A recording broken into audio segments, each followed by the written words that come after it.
spirits never die. In my heart, I feel you are all my brothers. In a world with no fear, together we'll cry happy tears. See the nations turn their swords into plowshares. We could really get there if you get enough of them. Make a little space to make a better place. Build our love, make it a better place for you and for me and the entire human race. There are people around if you care enough for living. Make a better place for you and for me. You are making a better place for you and for me and the entire human race. There are people around who care enough for living. Make a better place for you and for me. Hello, hello, hello, hello, hello, hello to you all. Good morning, good afternoon, as the case may be, whatever time it is that you are joining me from. Okay, hello, hello, hello. I say a very big welcome to you all. Thank you so much for being a part of us. Thank you so much for coming in early. I can see really beautiful faces. It lets me know that yes, this is a skin event. I see really beautiful, and I'm sure I'm going to begin to see handsome faces because I know that we have some men in our midst also. So I'm just here to say thank you to you all for being here. Thank you, thank you, thank you. And a lot of us really came early. I mean, people came like 15 minutes earlier, 10 minutes earlier, 5 minutes earlier. We say a big thank you to you. I'm sure that we still have more persons trying to join us now, and we're going to start. In fact, we have started already. I'm sure you heard the music that was playing. I'm just trying to set you in the mood for the discussion we're about to have. I mean, this is an event, that this time around we are tilting a bit, from what we did last year. If you were with us last year, you know what the conversation was around. But this time around, we are now, taking it, further into our attention to other people, to the less privileged, to those who probably cannot even afford some of these things. And then we're talking about how we can, care for them. What's the remedy? What's the solution? We're even going to be looking at, some challenges that they've been facing, and I'm happy to tell you that we've got, resource persons, professionals in different fields. We've got pediatricians, we've got estheticians. I just want you to relax, enjoy. You can sip a cup of water if you have, or a cup of coffee so that you don't fall asleep. Please, if you can turn on your camera as much as possible, please do turn on your camera, so that yes, I really want to see beautiful faces. Of course, I see our matron already, always beautiful, always ready. I see already, and I love her. She's giving me that beautiful smile. Mrs. Grace Akintayo, I see you too. Thank you so much for coming, ma'am. Thank you for turning on your camera, Mrs. Ola. So as much as once I see you, I'm going to acknowledge you. I really just want to acknowledge the presence of everyone in here. For now, everyone is muted because I don't want noise, getting in, because of course this is a recorded session. So when you need to say something, or you want to talk, or you want to contribute, or you want to ask a question, just let me know. You can, raise your hand in the option, and definitely, I'm going to, let you have the floor, and then you're free to, say what you have to say, or share what you have to share. So once again, welcome, welcome, welcome. Today is SKINTERVENTION 2022 conference. And we've got lots of agenda. We've got conversation that is going to range from how you can leave a footprint beyond the skin story in every child. We're also going to be talking about the importance of skin healthcare education, and also sensitization in the educational sector. I love that what this event is doing at this point in time is to cut across all sectors, and that is very, very important. And then we're going to go from there. We're going to also begin to talk about the prevalence of skin infection and skin diseases in children. And then we're also going to have, campfire sessions where we're going to be, talking about, the skincare business better, how you can do it better in finance, in keeping your records. We're also going to be talking about the role of skin healthcare as a curriculum into educational sector. Like I told you, this is an event that is fully power packed. Again, I know that a lot of people are going to be joining us, as we continue, and definitely I'm going to be recognizing the presence of really, really important persons in our midst. Of course, you know that you are important and you mean a lot to us, okay? But then I'm going to be, introducing some persons, key persons in our midst today. People who have, left all they are doing to come and train us, to come and speak with us, okay? Also, we are going to be having a conversation on how nutritious is feeding a skin child. So if you have a child, if you have a baby, for instance, you're wondering, oh, how can I begin to feed my child's skin correctly? Okay, so we're also going to be having a conversation around that.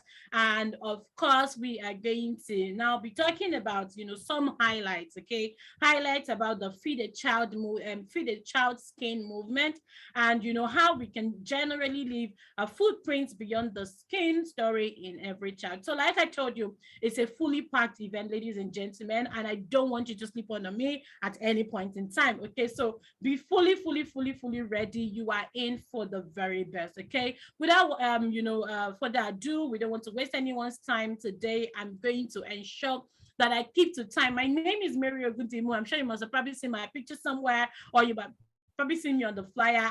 I'm really, really honored, to do this again. Last year we did this and it was so amazing. So I'm so honored. I'm so super excited, to be doing this once again. And thank you so much to, the convener and the entire, organizers of Skintervention conference for bringing this to our notice for education, to shed more light on what we should know as individuals, especially when it comes to our skin. So without further ado, I'm going to just go ahead. We're going to have, the national anthem. I'm sure that a good number of us, or a large number of us, are Nigerians, and it's very important that when we are at an event like this, we definitely recognize, our country. Okay, so I'm just going to, play the national anthem now, and please, wherever you are, just sing along.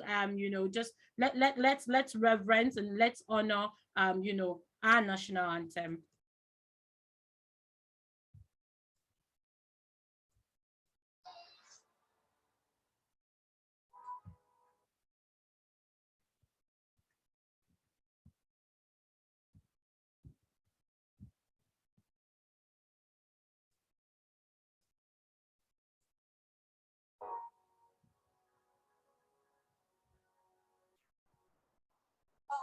Arise, O compatriot,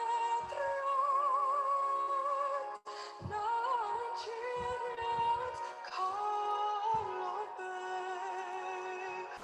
To serve our fatherland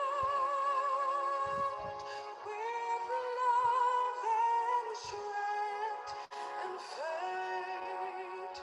The name of our heroes must shall never be in vain.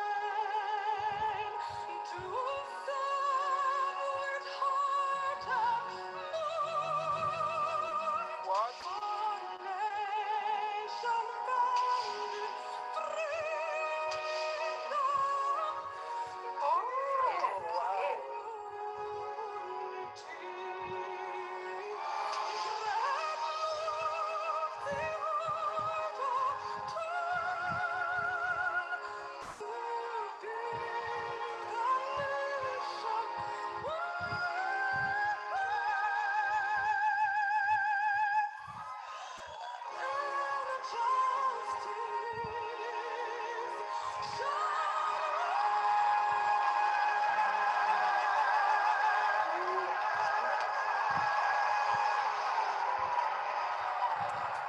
Thank you so much.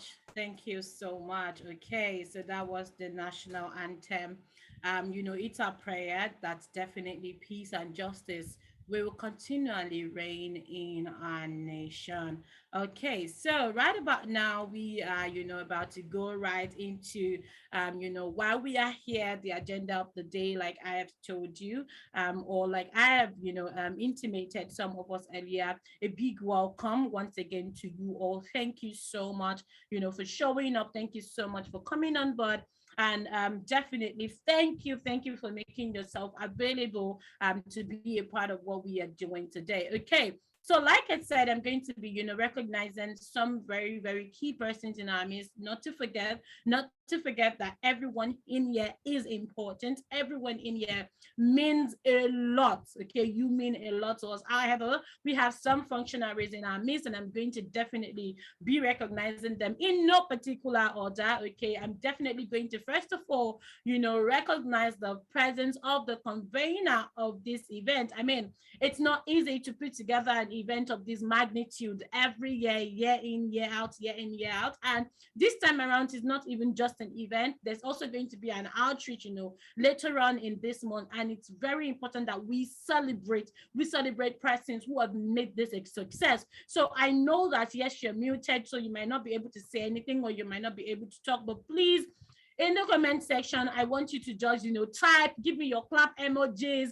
I want to feel the energy in this room. Okay, I want to feel the energy in this room. So just help me clap, clap, clap, clap, clap, drop an emoji, drop a comment. Let me know that you are here. I want to feel it. Yes, blessing. Thank you. I see that. Thank you so much, everyone. Thank you. I see that already. So just ensure that you are with me, okay? I don't want to lose you at any point in time. So, ladies and gentlemen, please welcome with me the convener of this event in person of Kikelomo Kwatola, who is the founder of Warrior Gold Cloud Skin Healthcare Therapeutic Center. Well done, thumbs up to you, Madam Kikelomo. Thank you so much for all you do. Thank you, thank you, thank you. We celebrate you. We really, really celebrate you. I'm also going to recognize the presence of the chairperson, in person of Mrs. Marcella Iyeto. Thank you so much, Madam, for being here. We love you. We appreciate you. We value you. We just want you to know that you mean so much. You mean so much to us, okay? I'm also definitely going to introduce or welcome or recognize the presence of the Honorable Permanent Secretary, Ministry of Special Duties, and founder and executive director, Less Privileged Children Encouragement Initiative, in person of Dr. Rotimi Akinlese. Dr. Rotimi is here, and ladies and gentlemen, I met Dr. Rotimi yesterday. When we were having the test run session, and trust me, I cannot wait for you to listen to all that Dr. Rotimi has in store for us today. Thank you so much, Doctor. We celebrate you. We honor you. We value your presence. Also, I'm going to recognize the presence of the patron, Skintervention, and founder of Dr. Emily Akintola Therapy, Dr. Ramojesu. Thank you so much, Dr. Ramojesu. We are so great. We are so glad that you are here with us. And of course, we've got some, keynote speakers in our midst. In person, we have Dr. Taiwo Oni, we have Dr. Oluwatoyin Fumilola, we have Mrs. Toyin Collins, we have Mrs. Grace Oluwakemi.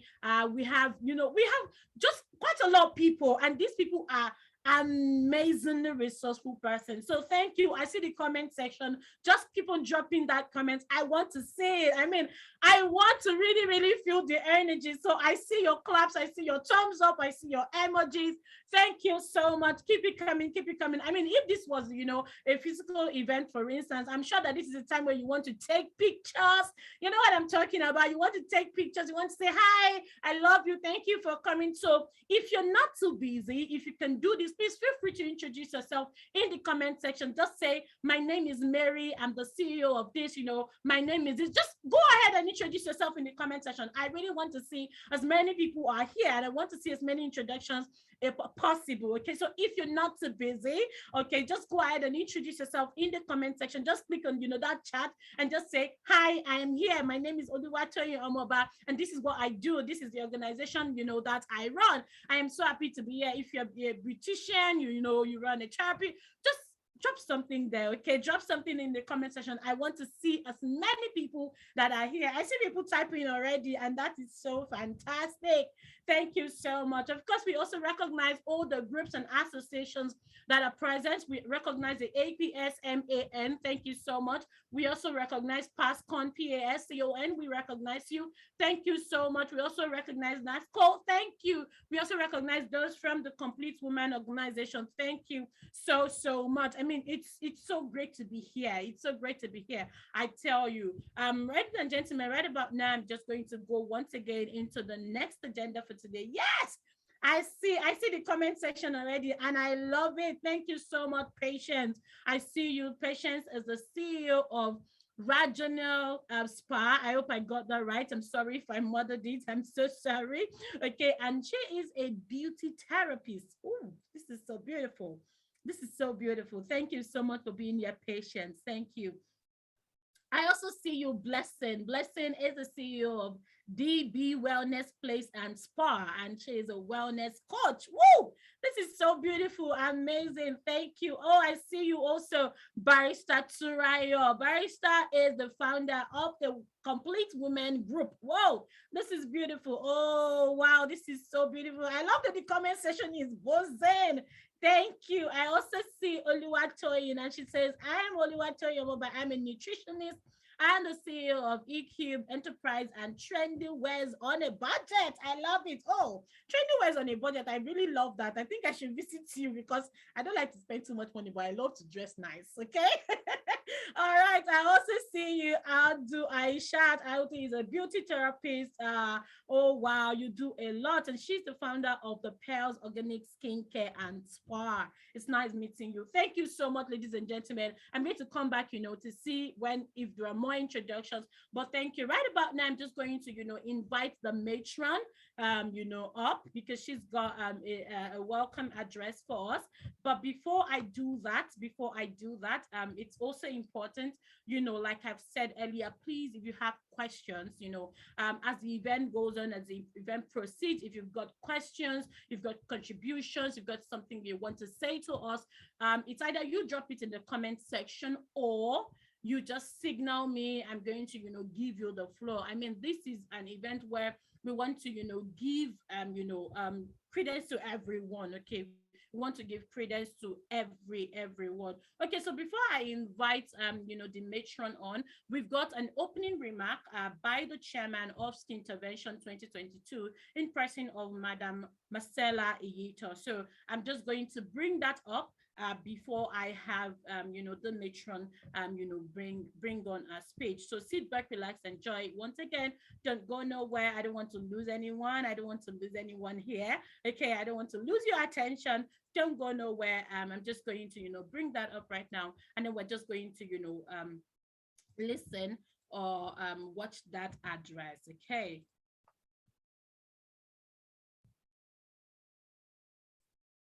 So the voice or the video you're going to be saying now is the voice of Madam Marcella Iyito, who is the chairman of SKINTERVENTION 2022 conference.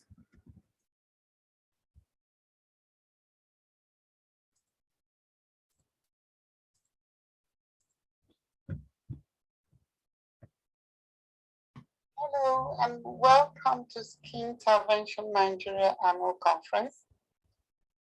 We have once again decided to hold a virtual event after our experience with the COVID-19 pandemic during the maiden edition. Again, the safety of our attendees and our delegates are of paramount importance, even amidst our struggles and juggling to balance out of the impact and burden of the economy.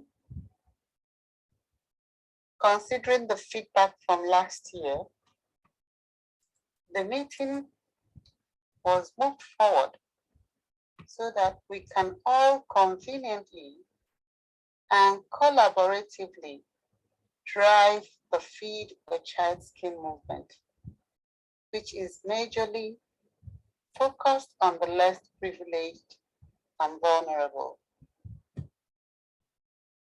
This is a huge burden and an epidemic which the government is far yet to do something about. Therefore, maintaining frequent engagement with all our communities is paramount to achieve the mission of SKINTERVENTION Nigeria, which has been a campaign in the last decade. This conference sets to build on our activity since 2020 on how to reshape the future of the skin healthcare industry. The 2021 virtual event team focused on closing the gap of skin healthcare education. I'd like to sincerely thank all the SKINTERVENTION Nigeria team and workforce under the leadership of the convener, Kikeloma Opatola, for the commitment and energy they have displayed in continuing to work tirelessly to draw the much needed attention to this very critical health challenge. I'd also like to appreciate all other collaborating partners and supporters for all they have done in helping families and communities by educating and inculcating a behavioral change to improve their quality of life. Finally, I'd like to wish all of us the best during these difficult times. An outstanding conference, and as I hand over to the event compere, Mary Ogundemu. Thank you for your kind attention, and God bless you. Thank you so much. So that was the opening address by Madame Musela. Thank you. We appreciate you. And of course, we value your presence in our midst. Thank you so much. Okay, so since she has opened the floor for us, so I think we are, free to carry on with the activity of the day. All right. So right about now, I'm going to also be bringing up the convener speech. I've introduced the convener earlier, but for probably those who are, just getting to know about SKINTERVENTION Conference 2022, and you're like, oh, who is behind this? Who's putting this together? Who is gathering us, or who got the idea to do this, and is bringing us together.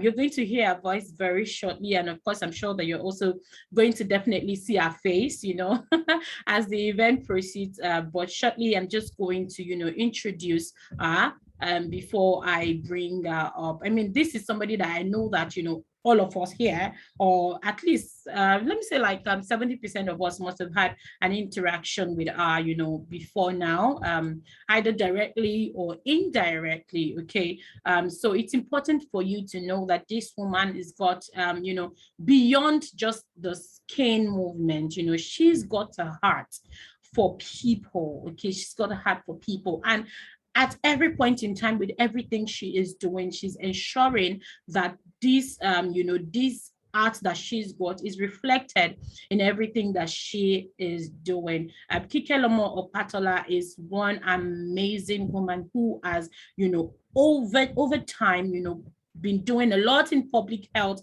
and you'd see our work with Warrior Gold Cloud Skin Health Therapeutic Center and everything that she's involved in, and it's definitely a honor for us to have her here this year once again. Thank you so much, Kikeloma, for putting this together, and of course for gathering every one of us to be a part of this. Okay, so just for short, Kikeloma is a public health personnel, and like I said earlier, she is just interested in how can everybody know about the skin? How can everybody know about how we can care for our skin better?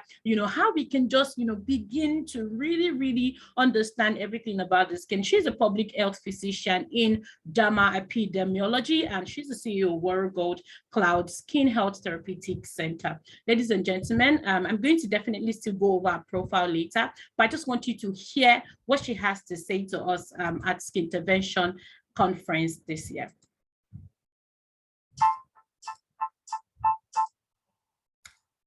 Okay, so as the session is going on, definitely, I'm also going to announce that, you should follow us on all social media platforms. SKINTERVENTION _ That's where you're going to get everything about this conference, everything we are doing. You're going to, get updates right there.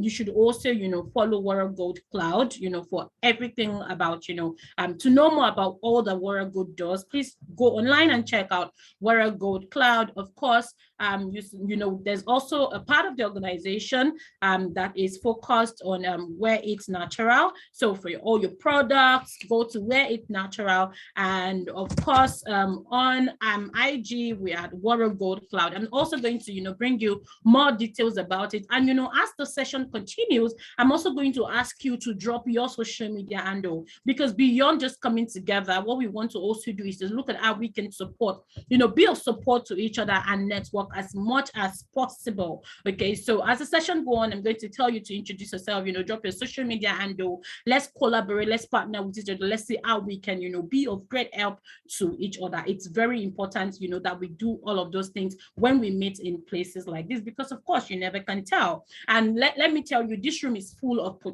professionals. Okay, so because this place is full of professionals, you also want to ensure that you're bringing your best foot forward. You know what I'm talking about. Okay. All right, so right about now, I'm just going to, bring up our convener's address so that you get to hear it by yourself. I'm not going to be the only one who is going to hear this, okay? All right, coming up shortly. Coming up shortly.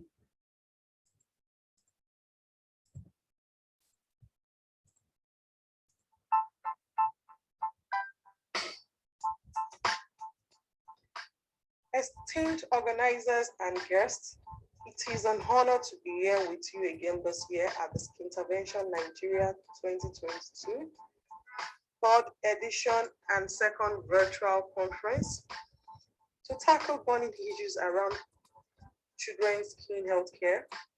Today's discussion takes place during a time of unprecedented challenge, when the focus of the people is just to have something to put in their belly, coupled with the rising inflation in the global world.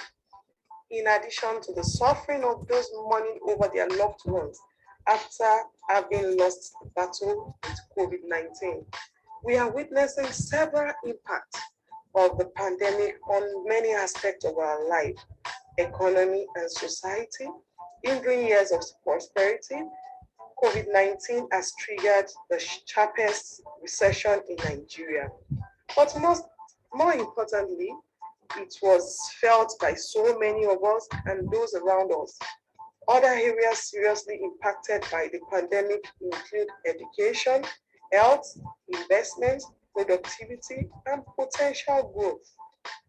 From our studies, we have also seen food security remaining a concern and the rate of consumption to cope with the crisis triggered by the pandemic. Currently, with increasing food prices, the situation might have been even worsened.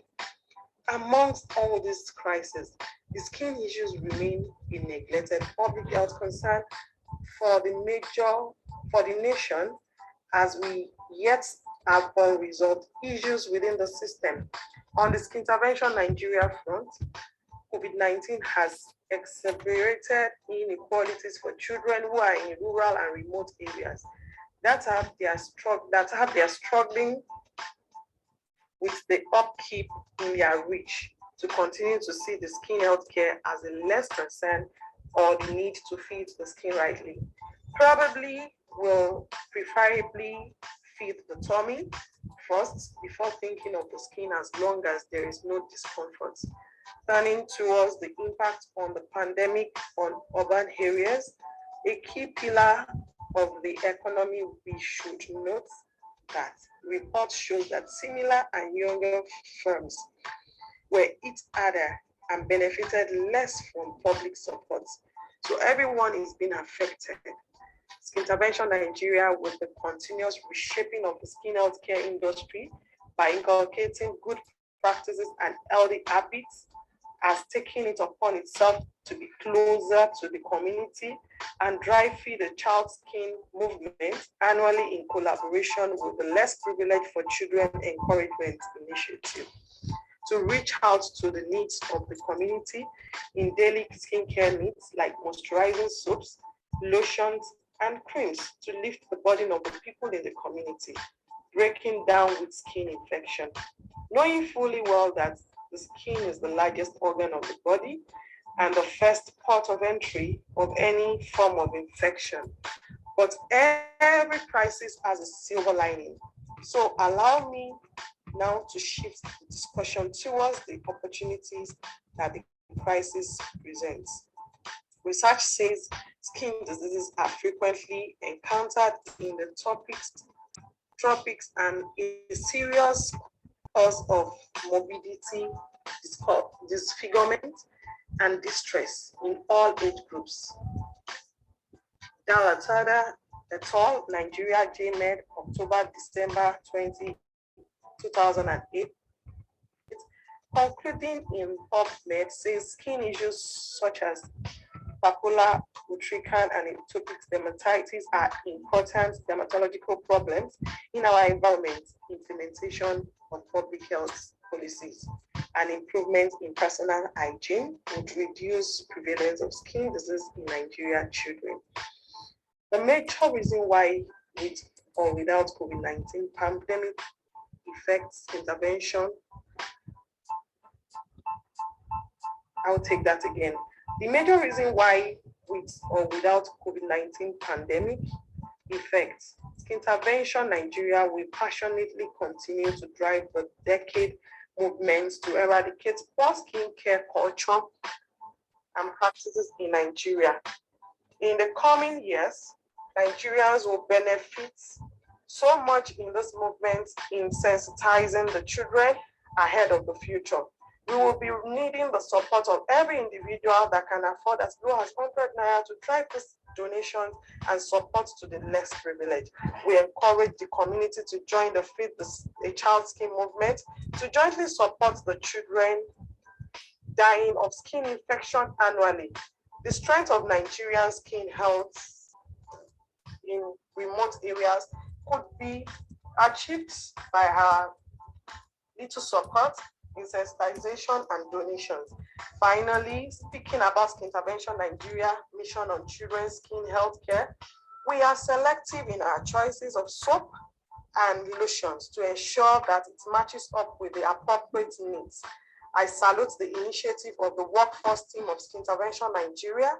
There is no better moment to come together and collaborate than now, as well as need to step up our efforts towards a more green, inclusive, and resilient Nigerian.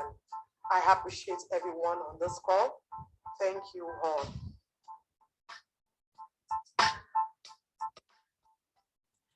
Okay, thank you so much, Madam Kike Lomo. Yes, so that was the voice of the convener of Skintervention Conference 2022. Okay, so we've heard from the chairman, we've heard from the convener. I think it's also now important, you know, that we hear from the matron. Okay, she's been here with us, you know, since morning. I mean, she was even here, you know, like 30 minutes before the time. And in my mind, I'm like, this, I don't know, this woman, she doesn't get old. I don't know how she does it. Like, how does she do it, you know?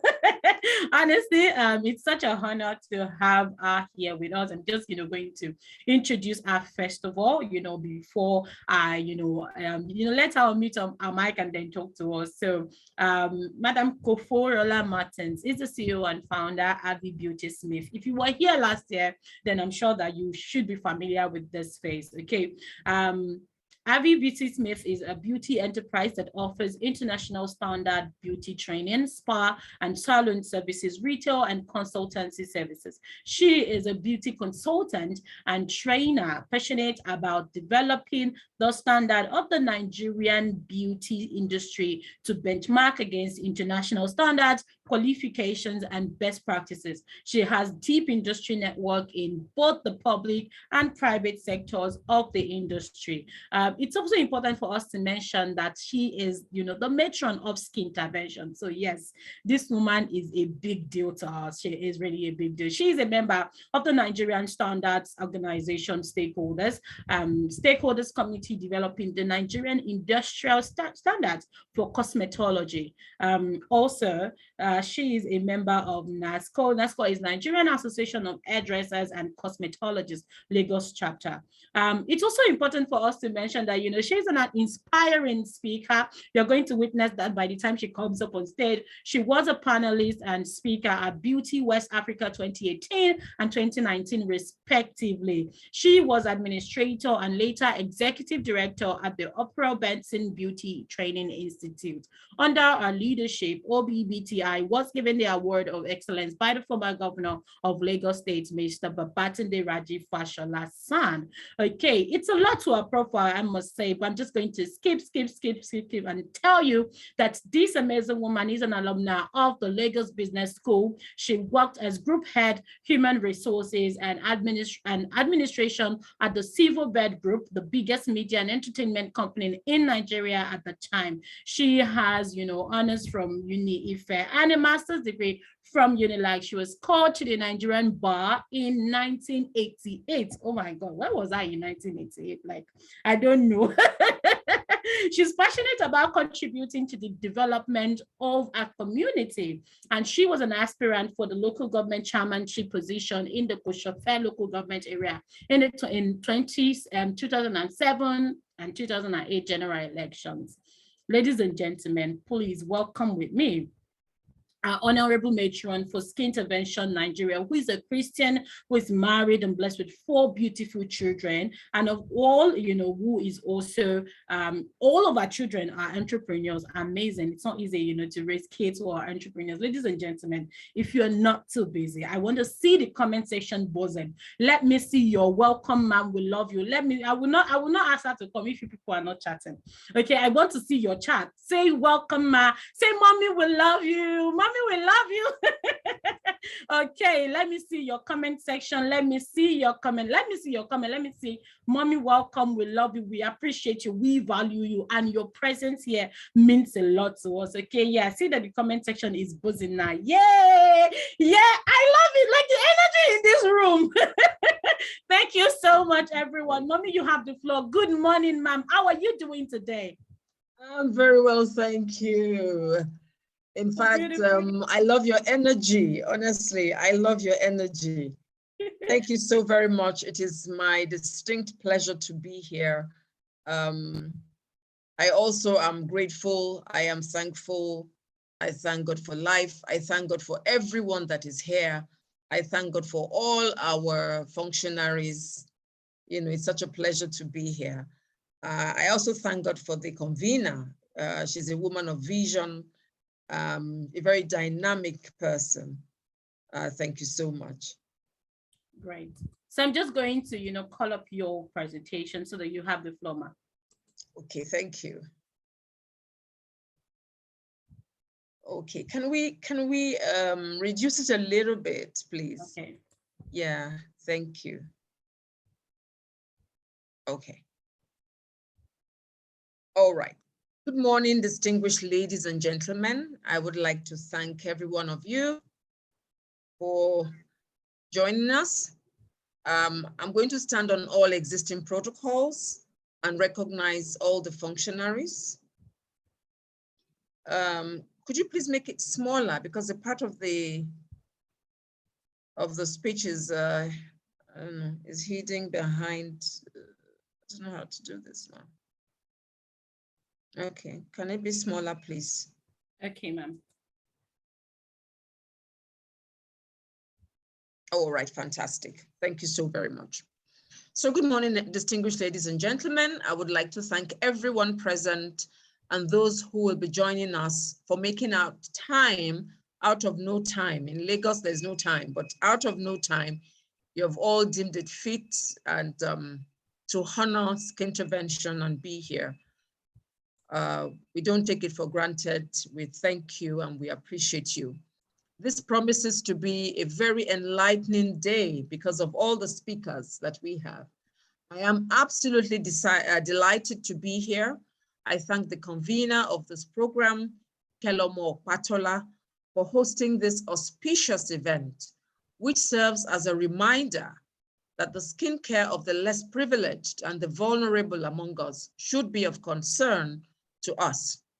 Indeed, there's no better time than now to talk about skin health for the less privileged and vulnerable. If you ask me, I would say skin health for all, actually. The skin is the largest organ of the body, yet in this climate, it is still largely misunderstood. Also, there is still a lot of misinformation and gaps as to what constitutes skin health and healthy ways to take care of the body. While the less privileged and vulnerable have challenges in this area, the so-called educated and exposed also have their own challenges. Having good skin has nothing to do with being fair-colored, contrary to what a lot of people may think. The skin has three anatomical sites: the oily, the dry, and the moist. The skin also has the microbiome, the variety of microflora that live on it. One of the benefits of the skin microbiome is that it educates our immune system. The skin also has the acid mantle, which is part of what makes the skin our first line of defense against invasion by transient microorganisms. I believe our keynote speakers will talk more in this regard. According to the World Bank, as many as 4 in 10 Nigerians live below the national poverty line.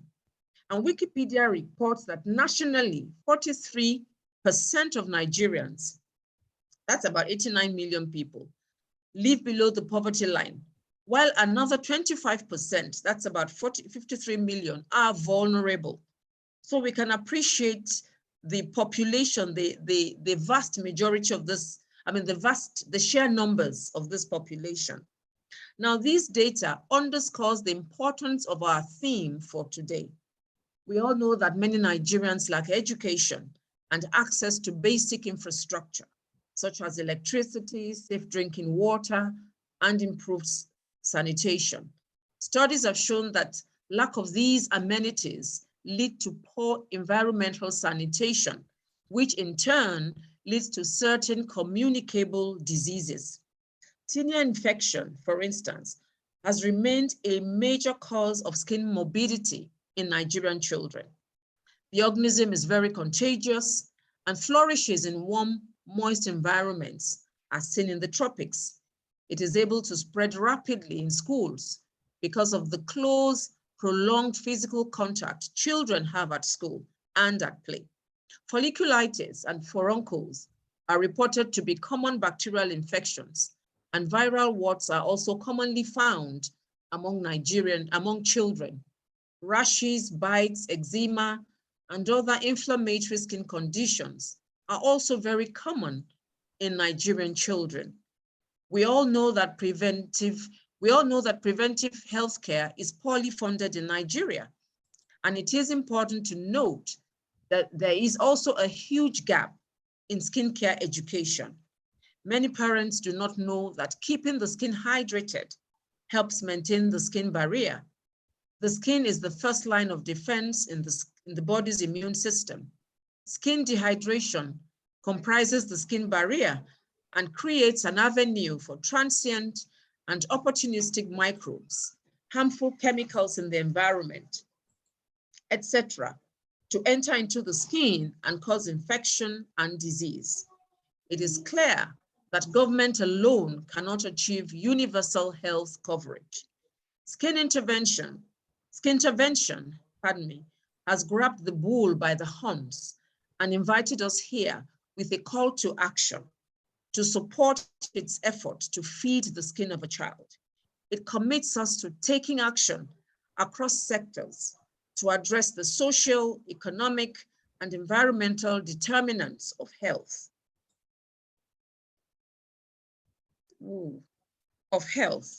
It is clear. Could you please scroll up a little bit, please? Okay, ma'am. Thank you. Oh.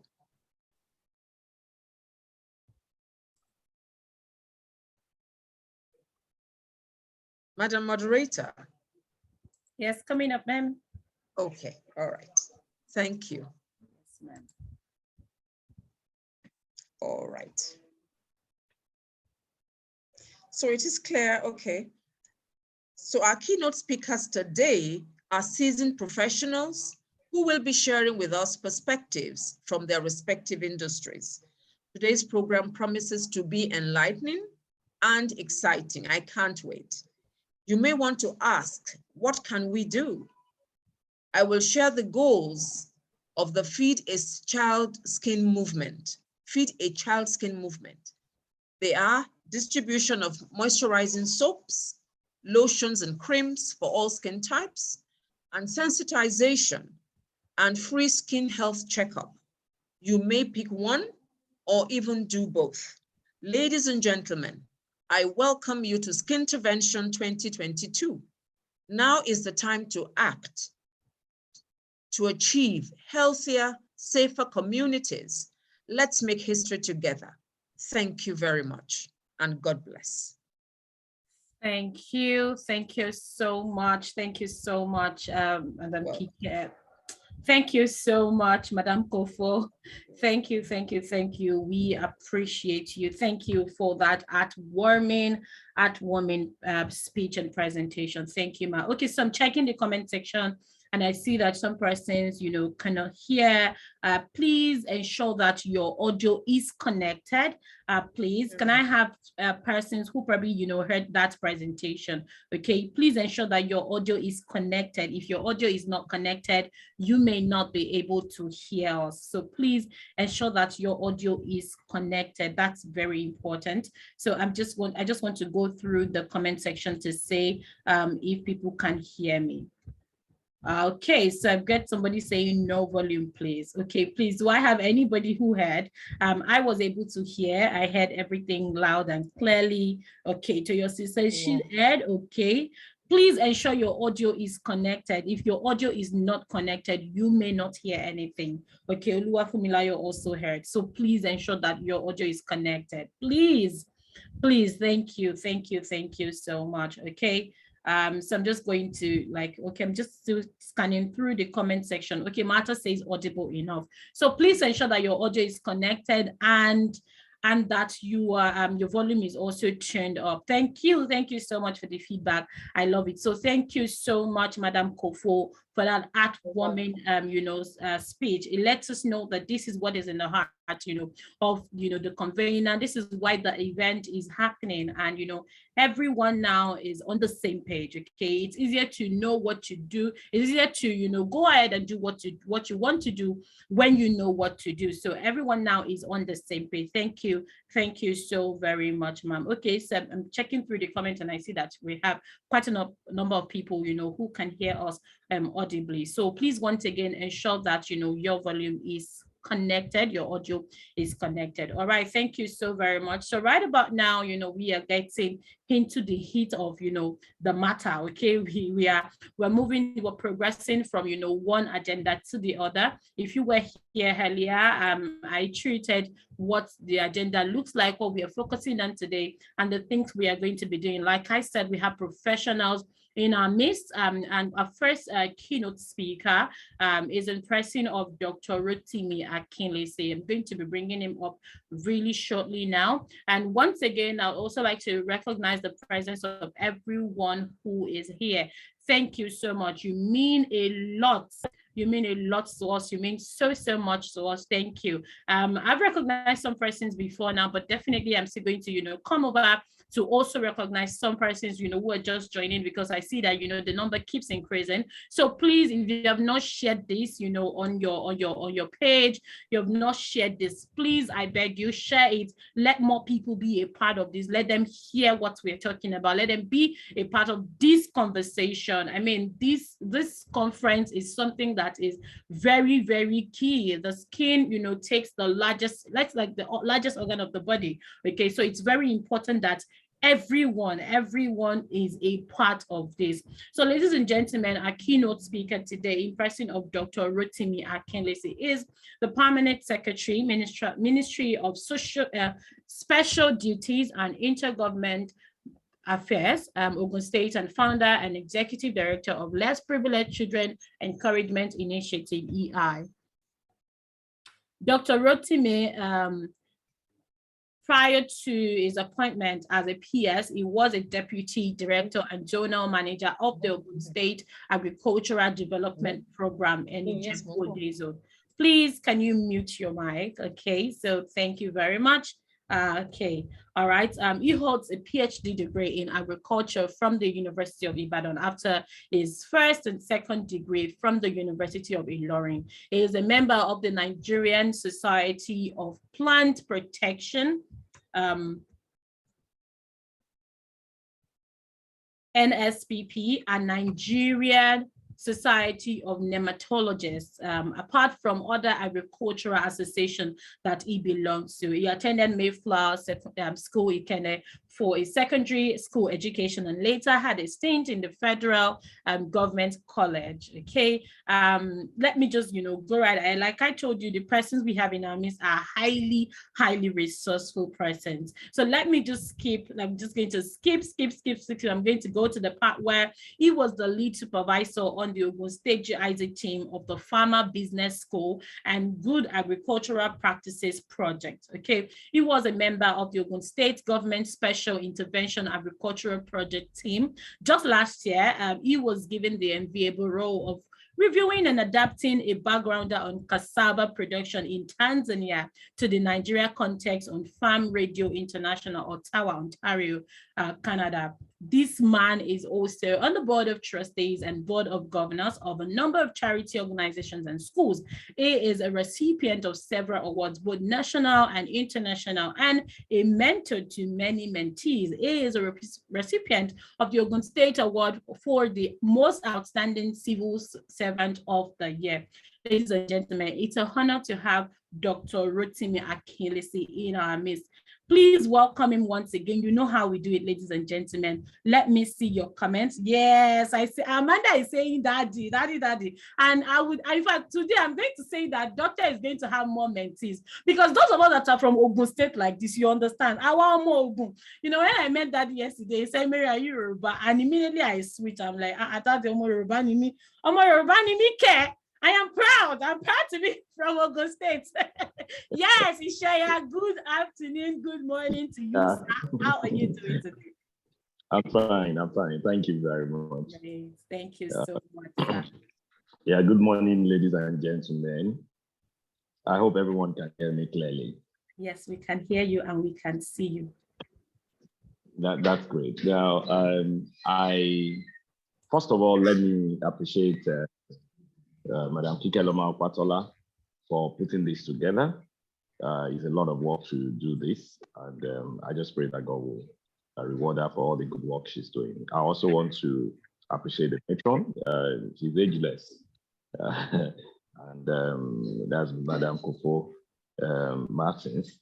I enjoyed that brief speech, that welcome speech she gave, and of course, other guests and speakers that will be speaking after me later on. This program. And also Mary, well done. It was nice speaking with you yesterday. Yes. And I hope Cyprus is beautiful. Yes. The weather. Yeah. Yeah, I am supposed to actually be in transit as I speak with you. There's a program and I have to be there along with the commissioner, my ministry, represent the governor. So I'm going to be as fast as possible because we are only waiting. The advanced team is already there. So we're waiting to be called upon to start coming. Let me see how fast I can do this. If I don't finish while I'm seated here, I might have to continue in the car.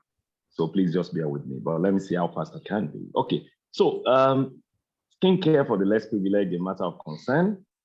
That's the topic I'm looking at. I also looked at this last year, and that our organization is called Encouragement Initiative, Less Privileged Children Encouragement Initiative. And one of our outings, we had the little children we supported. They formed this, and that's EI. Thank you. Okay, what we did at EI, we work and care for less privileged children, and by extension, their parents, because the moment you start helping a child, you're actually helping the mother or the father because you are relieving them of some difficult tasks of maybe taking care of the children. We have also been able to touch the lives of about 25,000 children in Lagos, Oyo, Osun, Delta, and Imo State. EI gives school standouts, midday meals, school uniforms, medical drugs, clothes, shoes, food, and scholarships, etc., to this category of children.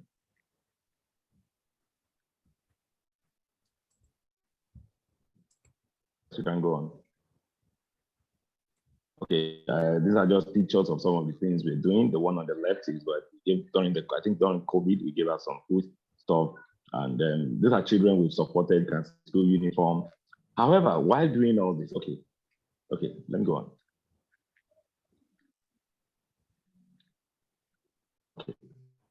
So, however, while doing all these at various public schools and rural villages, some on worse at times, we come across a lot of skin diseases that we are handicapped in tackling. Not because we do not know the things to do, but having the wherewithal to do what we can do. Hence, we do the little we can and we move on. But there's a serious need for government and the society to get involved so that we can come to the aid of these set of children.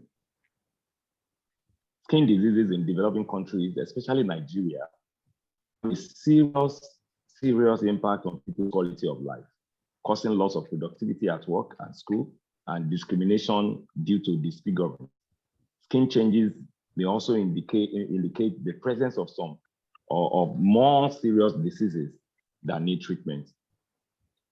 So once the skin begins, once we begin to see some things on the skin, it might mean that there are other diseases that we don't even know about. And why must do something now? Now we need to think about this matter, about this issue. And the reason is simple. Some of them are gardeners. We might feel that my skin is fine, I'm okay, there's nothing wrong with my children. But remember that some of them are your gardeners, some of them, sorry, can I let's step back, please. They're your gardeners, they are your mechanics, the vigilantes in your area. You meet them in the market. They're the women selling things to you, your fruits, your vegetables, and they have all kinds of skin diseases. You buy from them on the road, on your street. So one way or the other, you have contact with them. And you know, these skin diseases, most of the time they're contagious. I mean, you get to touch someone and someone carries the fungus or the fungi and eventually gets to you and then you take it on. Okay, thank you. Okay, that's just our Bible passage, what we usually do. When you help the poor, the Lord will be with you in times of trouble, and the Lord will preserve you and keep you alive, and will not deliver you into the will of your enemies. And this is what we will start seeing as we begin to show us what we can do, as we begin to try to see how we can help the poor, and especially concerning their skin diseases. Okay, sir. Please, I want to stop sharing now. Because I need to make an announcement. I see that there's like a pen on the slide. So please, this is to the audience. Please don't click on the pen option on your screen. Please don't click on it. Once you click on it, you may begin to write something on the slides, and that's why you see what is there. So please don't click on the pen or the whiteboard option you have, please, so that we can have a smooth presentation. Okay. All right, sir. Okay.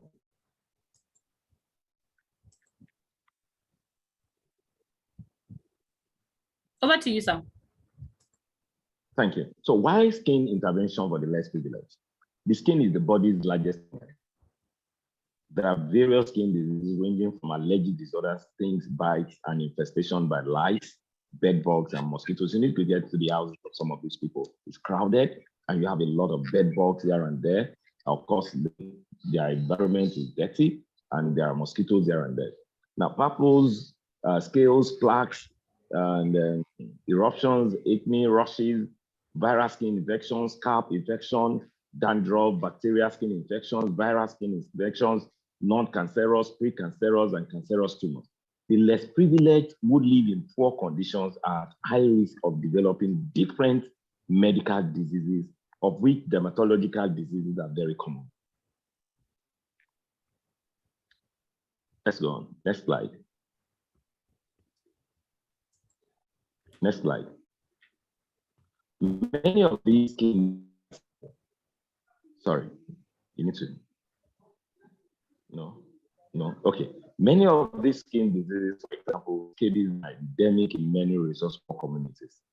Transmission is influenced by social attitudes, migration, access to healthcare services, housing conditions, hygiene conditions, and crowding. You know, when people are poor, most of the time, they don't have, they can't get space, they can't get a big house, they can't get good rooms, and a lot of hygienic conditions are not unhygienic conditions, and eventually all kinds of transmissions. Okay, let's go on.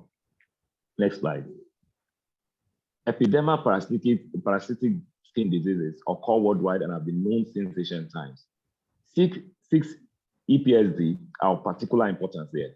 The scabies, these are things we see when we go to schools to help the less privileged children in public schools. Scabies, pediculosis, which is head lice, body lice, pubic lice infestation, tungiasis, sand flea disease, and hookworm-related cutaneous larval migrants.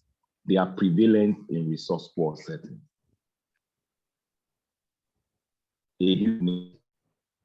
For the skin diseases of the less privileged in our society is lacking. There's a huge gap calling for our attention. Many of us feed them, we give them school fees, and we provide empowerment for them, but we neglect their skin. We need to do more. It is important we also see what we can do concerning their skin. If we can give food as palliatives before, during, and after the lockdown, we can give gels, we can give balms for skin care along with the food. There is need to organize village meetings where trainings on how to treat skin diseases are brought to the fore. Schools need to be visited with training on skin care for the supply of the necessary skincare products, if possible, free of charge to those who need them. I want to show you just a few of the things we see when we get to school. You come across some of these things in school. You get to a public primary school, and of course, at times in private school, but of course, it's common in public private school and public and in the secondary schools. You see the heads, you can see those two heads. You have all kinds of things on the scalp. Next slide. Next slide. Then you can see the legs. You can see all kinds of things, the legs there. Next slide. You can see those toes. That to the left, upper left was when we went to Waterside, Ogun State, Jebu Waterside. We used a boat to navigate all those areas. And this is what they call Jiga. That is Jiga. The one on the upper left, that's Jiga. Thank you. Next slide. So how can we assist the less privileged these skin problems? Control measures will only be successful if communities are committed to participating and members of the community actively engage themselves during planning transactions. So if that you want to do this kind of thing, there is need for a training, there is need for enlightenment. You need to bring the whole community together and explain to them. If we just go there, give one child or two, eventually they will be reinfected because the whole populace, the community, the problem is still endemic. So it is the responsibility of the government and the society to provide training and resources where those on the lowest incomes can commit themselves and contribute actively. Next slide, please. Just like we have people provide food items, sandals, books, bags, drugs, etc. for less privileged children in school. I'll be happy to see people provide, maybe in partnership with Wura Gold Cloud, the organizers of this program, skincare products for these children and their parents. If you don't know where they are, an organization like ours, we know where they are. So if you get across the Wura Gold Cloud, the Skin Intervention Nigeria organizers, if you get in touch with them, get in touch with us, then we can, of course, take them to where these children are, because we know where they are, but we are handicapped. We can't do all this alone. So, and I know Wura Gold also, Wura Gold Cloud, we also want to partner with people that are interested in this. Our companies or families can take this up as our CSR. Maybe it's your birthday, you can decide that you help the children who have skin diseases. Maybe it's your mom's 80th birthday, maybe it's your anniversary, wedding anniversary. That's nothing. You can just decide that on a Sunday, your church wants to do something, or your mosque or something, you want to, reach out to the less privileged. Next slide. So in conclusion, poverty influences the epidemiology of skin diseases among the less privileged in many ways. It ensures ongoing transmission, facilitates typical ways of spreading the infectious agents, and increase the chances of exposure.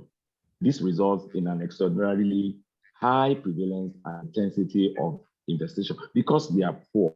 They are not able to take care of themselves, and the infestation keeps going and going. Stigma, of course, poverty, lack of access to healthcare, and deficient behavior in seeking healthcare are the reasons why some of these skin diseases frequently progress untreated, because there's stigma. So he doesn't want anybody to know that he has this disease because they will laugh at him, or they will ostracize him or put him aside in the community. So this keeps going on. So there's a lot to be done. And I really want to look forward to seeing people come together and partner with Wura Gold Cloud to combat this problem. I want to thank you very much. And I want to say together is better. Thank you very much. Thank you for listening. Thank you so much. Thank you so much, Dr. Rotimi. That was quite somewhat, at some point it was emotional, seeing some of these pictures and, it's visible that, we can see these pictures and we can see the things that are happening. Thank you so much. Yeah, I see the comment section and people are saying, thank you, Dr. Akinlisi. Thank you so much, sir. So if you've got questions for Dr. Rotimi, please quickly put it in the comment section, or you raise your hand if you have questions, so that, we have him here with us now. Like he told us earlier, there's so much that he has to do today. So now that he's here with us, we can, quickly ask him, those questions, and he would definitely attend to it. Yes, I see the comment, and oh my God, I love it. Grace says, this is quite insightful and emotional. Yes, Madam Grace, I really agree with you. Thank you so much. Tayo says, thank you for the enlightening session. Thank you so much, sir. That was really, really such an in-depth conversation. Okay, so I'm seeing a comment with having avenue, money, and facilities to fulfill the government requirement. I need anti-threatening information on production and marketing of cosmetics products, so as to be free from law enforcement agencies like the police, NAFDAC, etc. Okay, so I don't know if this is a question or a contribution, or okay, I don't know, but Doctor, do you think you want to say something to that, sir? I just read it in the comment section now. I'm sure Wura Gold should be able to. Okay. Madam Patola should be able to answer. All right. That. Or, so I'm just going to note that. So I see that we have a few hands up. Okay, so I see Mr. Wale Famodu. Mr. Wale, do you have a question or a contribution? I'm going to ask you to unmute now so that you can just have the floor. Just like very fast, please. Very, very fast. All right. Good morning, everybody, and thank you so much, Doctor, for such talk that you've given us this morning. Well, I have a little question, and it goes thus. I want to ask that what is the effort of some NGOs? Do they try to reach out to skin experts or specialists as to how they can incorporate uh, rendering help as regards skin intervention to schools or to pupils or to students of school? I hope you get my question. Yeah, I your question. That how is, okay, for example, EI, how do they reach out to some other companies or experts in the field of skin? Like, how do they reach out to them and collaborate with them so that they too can assist in assisting pupils so that we can eradicate or mitigate these effects of skin diseases? That's my question. Thank you so much. Okay, Doctor, please, you have the first one. That's why I'm very happy and glad with what Skin Intervention Nigeria is all about. I've been into NGO activities for over 20 years or more, and I'm sure there will be there must be some NGOs who are actually working on skin diseases and all that. But maybe my area, thematic area, is not actually that. Until I started going to schools, trying to help children concerning their scholarship, provide food for them, school standards and all that. Then I started seeing that. Then that caught my attention. So of course I couldn't really do anything so much. But when Ms. Opatola together is better. That should try to synergize. You might be strong in an area, and then you strengthen the other man who is able to go there. So he may not have all the professional quality. I'm sure we're talking about skin diseases and all that. I may not be a professional, but I know where those who need this support and help. I know where they are. So a professional comes, provides all the necessary information. Then somebody comes in, provides what is needed. Then I, who knows where they are, take the two of them there. And that would help child if just one. And then that life cannot be the same again for what we'll have been able to provide for them. Thank you so much, sir. Thank you so much. To support what Ms. Opatola is doing, because that's the only one I know for them. Okay, thank you so much, sir. Thank you. So what I think what I would like to say at this point is that so for some of these questions that are specific, with organizations, I mean, we have some organizations here, like for instance, PASCON is here, okay? I'm sure that they will be addressing some of these questions later on. I've also seen some questions that are, particular. I've seen a question that is particular about if acne is a skin disease or like pimples, okay? So I'm sure that when these professionals come up, they will definitely speak about it. So thank you so much for that question. Thank you so much, Dr. Rotimi. I think I'll just let you, rest now. Please take a breather. Don't leave us yet. Okay, we still want to have you around. Thank you so much, sir. We appreciate you and we value you. And thank you so much for that enlightening, presentation. Thank you so much, sir. Okay, so I'm just going to,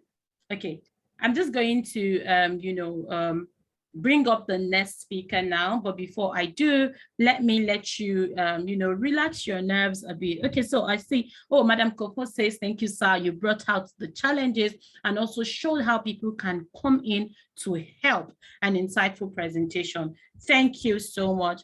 Thank you so much. Okay, so again, if you have not shared this event, if you don't know what we're doing, okay, so I see that Mrs. Toyin is hands raised. I don't know if you want to say something now or if you have a contribution, ma'am, but your hands are being raised. I don't know if I should, just give you the floor right away, but I just want to be very sure.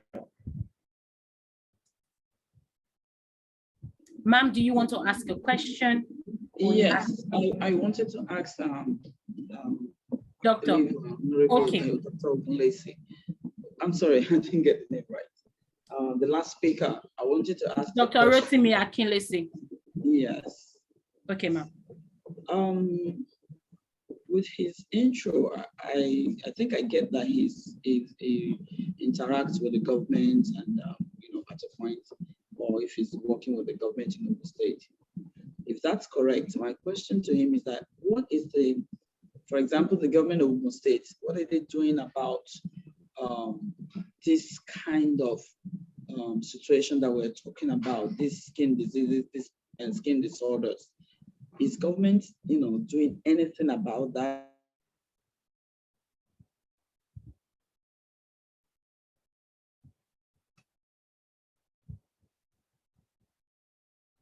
We can no longer hear you, ma'am.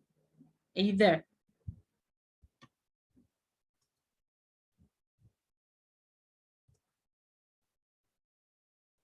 Can you hear me, ma'am? We lost you at some point. Okay. You guys were not hearing me? Yeah, so we heard where you said, what's the government doing about it? That's a question, ma'am. Yes. Okay, perfect. Thank you so much. Thank you. Okay, Dr. Sir, over to you, sir. Thank you very much. I can tell you that the government is doing quite a number of things about this. There is the Ministry of Health, and we have the Hospital Management Board. We also have the Public Health, Primary Health Care, the hospitals that are in the communities. And people go to these places and they complain. I think the area I am looking at, or I've looked at this, is that it's not about people actually going to the hospital. There are some of them that may not even be able to go to the hospital. Perhaps the hospital is far from them, or some of them have this idea that if you go to the hospital, you're going to queue up.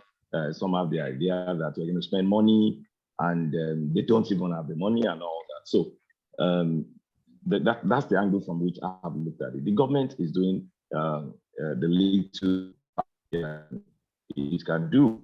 I'm also an advocate of the idea that the best thing a government can do is to provide enabling environment for all kind of good things to thrive in the country, because no government can do it all. That's why even outside the country, you have NGOs. That's why you have Red Cross. That's an international NGO.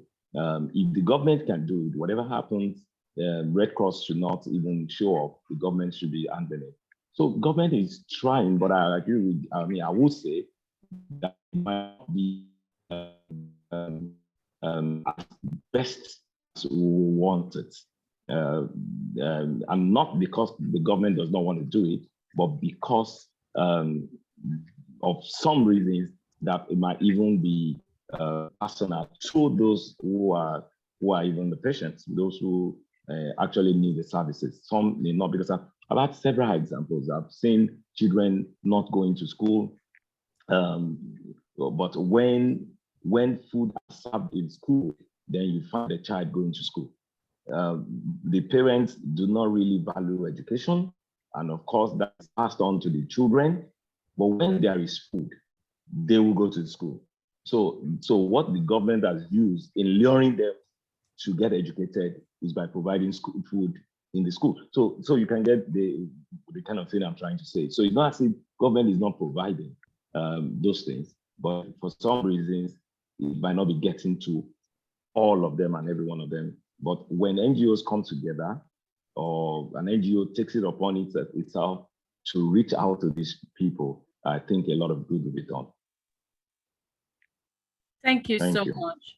Thank you so much, Doctor. Thank you. Okay, so yeah, so we're just going to move on, to the next agenda. And I love that, Mrs. Toyin has asked the question because she's the next speaker. Okay, so let every one of us just calm down. And I'm sure you heard her voice, like she's got really such a really sweet and calm voice. You know what I'm saying? And she is the CEO of Fresh Looks. And trust me, She is living a brand. Trust me, she's living a brand. Okay. She is the director of aesthetics at a US trained skincare specialist, products developer, seasoned beauty columnist, and radio host on beauty and aesthetics. Okay. She's an educator of aesthetics, beauty, and owner of Fresh Look Day Spa. She is a graduate of City of London Polytechnic and Information Technology, a certified aesthetician with a core training in aesthetics that was obtained in Beauty School of America in Florida. She continued the education in aesthetics at Dermal Institute International. And she's obtained a postgraduate diploma advanced studies. This amazing woman has been a pioneer in the industry. She's one of the first to put up a spa in the map of Lagos, and that is really commendable. And in Nigeria as far back as 2002, in the spirit of giving back to the communities and society, she has trained and produced hundreds of therapists. This is really, really commendable. Ladies and gentlemen, please make welcome Madam Toyin Collins. She's going to take over the floor now while I step back. Please, I want to see your comment. I want to see the comment section. Let her know that she's beautiful, like she's fresh. That is it. That is it for me. She's fresh. Hello, ma'am. How are you doing? Good afternoon, ma'am. Thank you so much. Thank you very much for giving me this opportunity. I want to welcome everybody again, and I greet everybody. Madam Kofo, all the speakers so far, and the ones that are coming after me. Thank you for the conveyor. You're doing wonderfully. Thank you guys for having me here. I thank you, Ms. Kike. You're just a great, wonderful human being. I chatted you last night. I see how tired you were. I see that you've worked tirelessly on this program, and God bless you. Thank you so much. Well, today I'm talking about the importance of skin health care education and sensitization in our society for the less privileged children.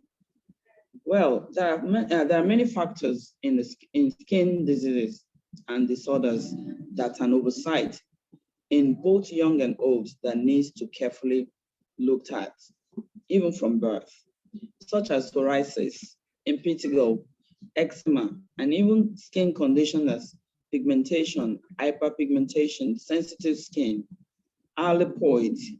Alopecia means extremely dry skin condition, and so much more that I cannot call all of them today. But I'm going to look at it from the area of my professionalism, as an esthetician.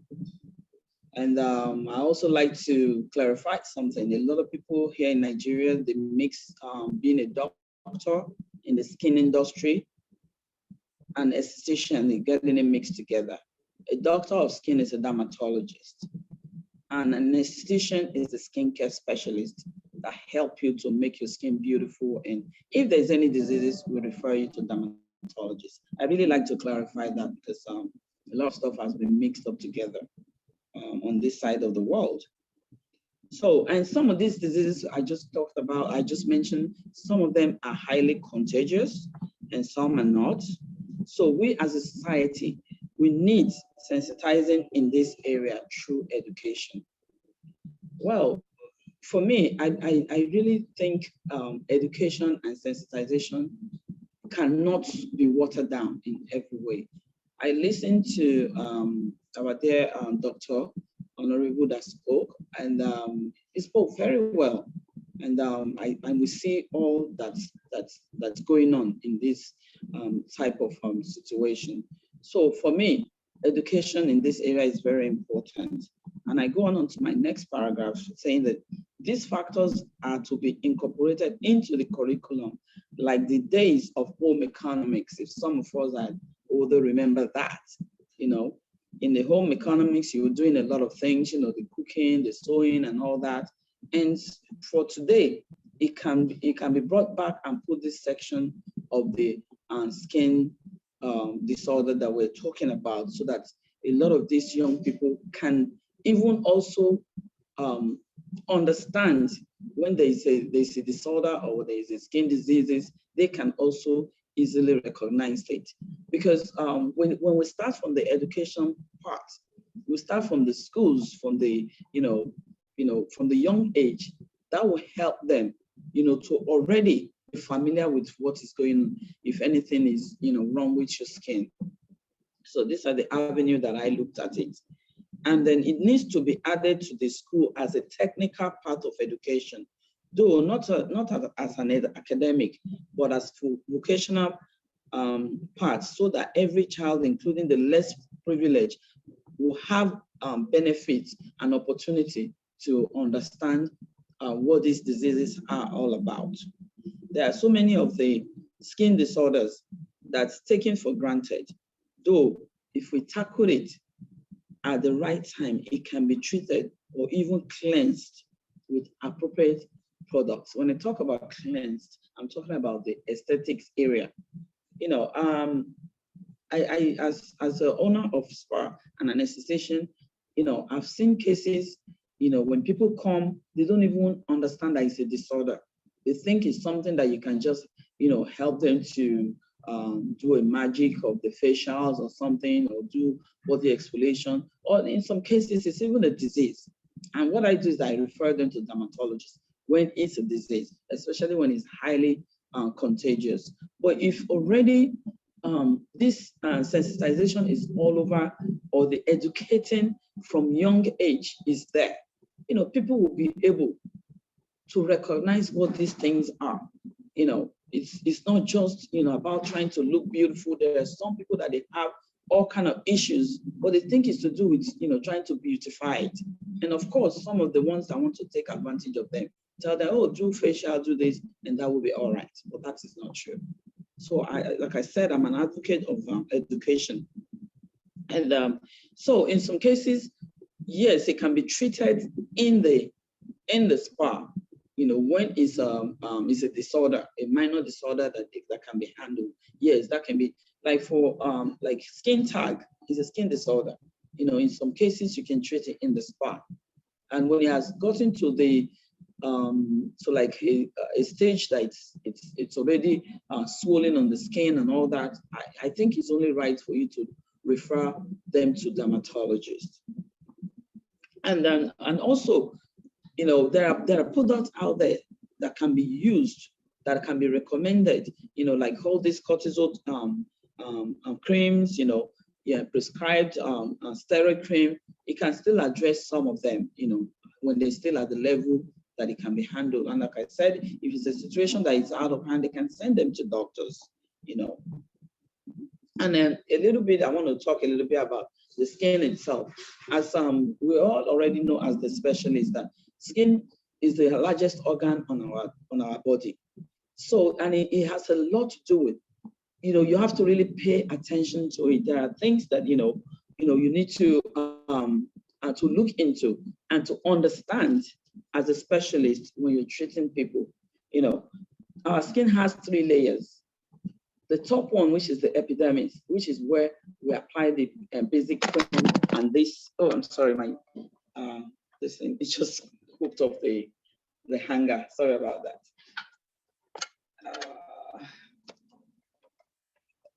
Okay. Okay, sorry about that. The thing just jumped off the hook. It's fine, Ma, we are following. Okay.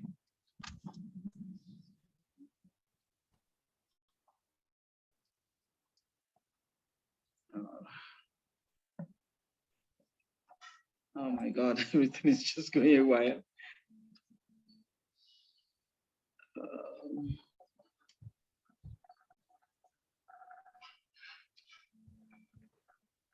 If you don't mind turning off your camera, I think we can still hear you also. Oh, okay. I'm trying to figure out what happened. The camera is turned the other way.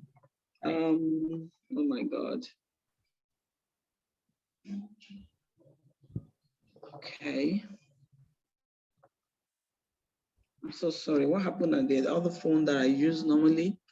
had issues, so I had this as a backup. Okay, so I'm no not very problem. familiar with it. Okay, am I back on? Yes, ma, we can hear you, but we can't see you. Oh, okay. All right, let me just keep talking so that I don't waste time. Okay, ma'am. So so we have these 3 layers, like I just talked about. The epidermis is where you put the product and it absorbs, and the dermis is the second layer where all this aging and all this making the skin nice, and that's where that, all that happens. So what am I saying? When you get all these topical creams, and it's not meant to be used as a permanent cream, it's a prescribed cream that is used for certain amounts of many days. And that can take care of the situation sometimes. But this cream, they make your skin look very nice. And a lot of the people went ahead and still using it until it now starts to bring problems. No, it shouldn't be like that. That's why it's very important that you identify who is a doctor of skin and who is just a specialist. And of course, the skin also has 7 functions that it passes through, for processing. So when you're dealing with all these skin disorders, you have to have in mind that they're not automatic. It's going to take a little bit of time to get results, which, the first function is the protection, and then it follows by the regulation, the sensation. Protection is, when our skin actually protects itself. Before skin gets into a serious problem, it means that person has actually really abandoning and not doing anything about it. And that, there's already a protection for that. If you protect your skin, if you do the right thing, you cleanse and all that, very unlikely that you fall into any skin disorder or skin diseases. And then, the skin regulates itself, which means it regulates whether the heat and it regulates the heat. It tells you when your temperature is up or your temperature is down, and then there's a sensation that when you feel, if you touch your skin, if you don't feel anything, there's something wrong. So it's very important that we know that. And then the skin absorb, which is where I talked about the epidermis. Epidermis is where you apply all the products or all the treatments, and then the skin absorbs it. And then the skin also excretes, which is, all this, our sweating and all that. It's very important. It's normal. It has to come out. So it's not a strange thing when you sweat, but when it's excessive, then you should know that it's a skin disorder. And then there's the respiration. Our skin breathes in and out. So it's very important that, you always let your skin, breathe. When you apply product, when you, in some cases where you have to cover up, you have to cover it for a certain reason. Skin has to be allowed to breathe. Why am I explaining this 7 function is because when people are using products on this side of the world, a lot of our people are very impatient. They want like automatic, result. When you apply it, they want you to have a result right there. But it doesn't work like that. The skin has a function that it has to go through. And then, like I said, the skin is the largest organ in our body. Therefore, we need sensitization on it. So everyone and every child can carefully know how to take care of it. For me, I am an advocate of sensitization, and I know that sensitization can be done in so many ways, but through education corridors, so that every child can be reached and get this education about these disorders and diseases that is flying all over the place. There is a case of monkeypox that's all over the world right now that they talked about, at the moment.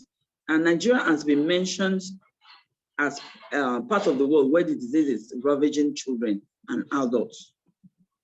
This should not be televised only via TV. For me, this should have been in our classrooms for good educating of the children, for better awareness and how to minimize its spread. This can only be done effectively via sensitization and educating. So for me, I am strongly a believer of, letting this go through the education. And what's the education? That's right, early stage.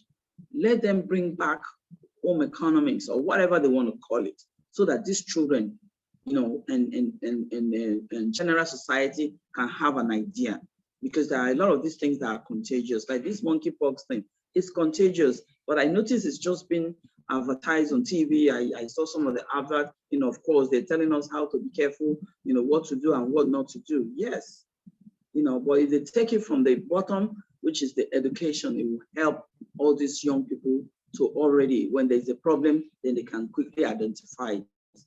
It will also be a great idea for solution if skincare companies can donate and or collaborate with ministries of education, or even entity like this SKINTERVENTION for products and sensitization of the schools and society at large. I believe skin disorders can be controlled and then diseases can be reduced if we all work together. So skin intervention, I want to thank you personally for what you're doing, because this has brought light into the society in a different way. All this skin stuff is not just about beauty. There are other things that comes with it, and it's very important that the society knows about that, especially at the level of the children, and especially the less privileged children that don't know anything, that they don't know better. Even when all these things, start, like alopecia. Alopecia is an extreme dry skin situation. If you don't know, it can escalate and become a serious problem. But if you already are able to identify all that early, it can be treated. So this is my summation this afternoon, and I hope somebody has gotten an idea of what I'm pushing out there. So I want to thank Skin Intervention for this opportunity. Thank you all speakers. Thank you very much. Wow, thank you so much. Thank you so much, Madam Toyin Collins. Thank you. Wow, wow, wow, wow, wow. Ladies and gentlemen, what do we say to this amazing presentation? What do we say? What do we say? This was so good. This was so good. And I love the fact that, quickly you were able to, tell us the difference between, who, a dermatologist, a doctor is, and a specialist. Thank you so much. Thank you. I'm sure that after now, no one is going to be, mixing them up anymore. Thank you. So do we have questions for Mrs. Toyin? Okay, I think, Madam Toyin, I think you can just quickly help us, address this question that came in some time ago while I see people, dropping their comments. So somebody is saying that is face pimple, is it a skin disease or acne? Do we call those things skin diseases? I'm sorry, I didn't get that. Okay, so we have a question to say that is acne a skin disease or face pimple? Is it a skin disease? Do we call it a skin disease? Acne has stages. Like I said, if you're the type that ignore your skin, when it starts, the first stage, if you don't take care of it, because like I said, we have seen cases, I've been in this business more than 25 years here in Nigeria alone. We've seen if acne get infected and you're not doing anything about it, it can grow into becoming a disease. Yeah. So it depends on the stage. It can become a disease. That's when you need a dermatologist. Right. Great. Thank you. Thank you so much. So I hope that is clear enough. Thank you. Thank you so much. Okay, so I see the comment section and people are saying, thank you for the beautiful and enlightening presentation. Thank you so much. Yes, thank you for the presentation, Doctor. Yes, yes, yes. A thoroughly researched presentation. Thank you. Yeah, everybody's saying something about it. Thank you. Hand up also. Yes, Oladeji Said, your hand has been up for a while. Please. Okay. Oh, I'm sorry. I'm just seeing your comment.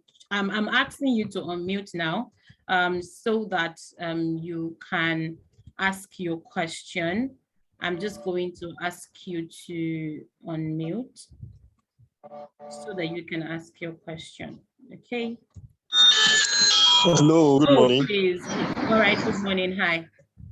I appreciate this program.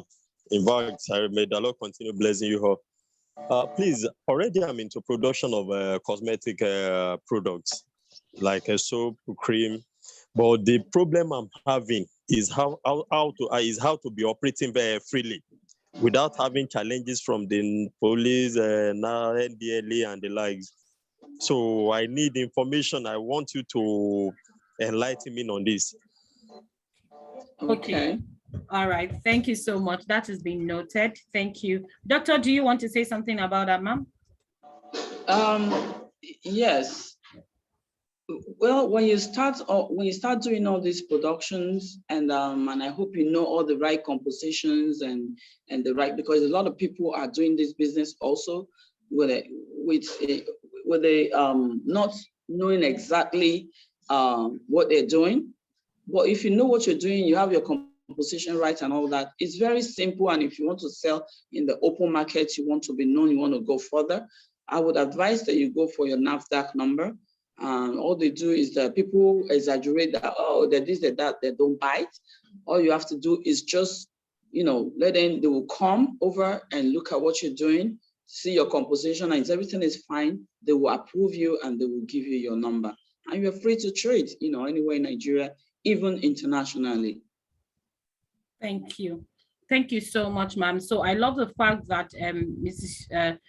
Toyin has already stated, like, if you're doing the right thing, I feel like some persons also, sometimes, want to, go through the corners, you know what I'm saying? And this conversation, this organization, everything we're doing here supports doing things the proper and the right way. Okay, so ensure that you're doing the right thing and you also get the necessary permission, to trade, because you're going to be producing product that people are going to be using on their skin.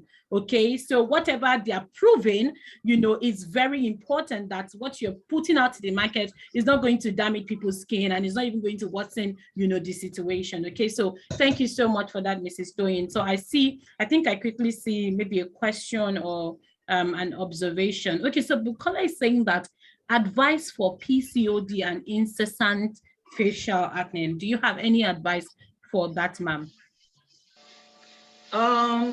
Yes, that sounds like peeling kind of facials, and that's a very deep department of facials, because you have to know which of the peeling you're doing. So I hope once you know the particular peeling you want to do at that time, and make sure it's safe, because peeling, it goes stages by stages and it goes deeper and deeper. It depends the ones that you want to do. So at the end of the day, if you do it very well, you get a very good result. So I really encourage peeling. I encourage because it's just a good facial. I have nothing against that. You can, as long as you know what you're doing. Like I said, you have to know. It's a very delicate part of facials. You have to know the type of peeling you're doing. Great. Thank you. Thank you so much. Thank you, ma'am. Okay, so I see that Madam Kofo's hand is up. I'm sure she wants to add one or two things. Yes, thank you very much, Mrs. Collins. That was a fantastic presentation, very informative and very incisive. Thank you. I just wanted to chip in a word or two with regards to the lady who is asking about incessant facial acne. First of all, if your acne is incessant, you want to find out, or you want to have a pointer as to why it is like that. Because your acne, there are different types of acne. Acne could be as a result of stress, in the work that you're doing. You could be stressed. The stress hormone cortisol can trigger the acne. Again, depending on the side of your face where it is, there's hormonal acne, that would normally be around your jawline, there's acne that comes about because your beddings, your pillowcases are oily, or the products from your hair, they are seeping and streaming down your face and causing it. So a good consultation, would let you know, or at least give you pointers as to why you incessantly have acne. And then again, a good analysis would tell the type of acne that you have, whether it's inflammatory or whether it is just comedonal. And if it's inflammatory, like Mrs. Collins was saying, you might have to see a dermatologist, because that then would be out of the domain of the esthetician. So I think your first step would be to see the esthetician, who would do an analysis and a good consultation, and then point you in the right direction or treat you if it is something that they can treat. And then you would be in a better place. Your skin would get better. Or otherwise, they would refer you to a dermatologist. Thank you very much. Thank you so much, ma'am. Thank you. Welcome. Okay, so I've noted more questions coming in. What can we use on oily face? We're going to come back to that, but right about now, I need to introduce our next speaker, because as much as possible, we also want to keep to time. Okay, so thank you so much, Madam Toyin. Thank you so much for that presentation.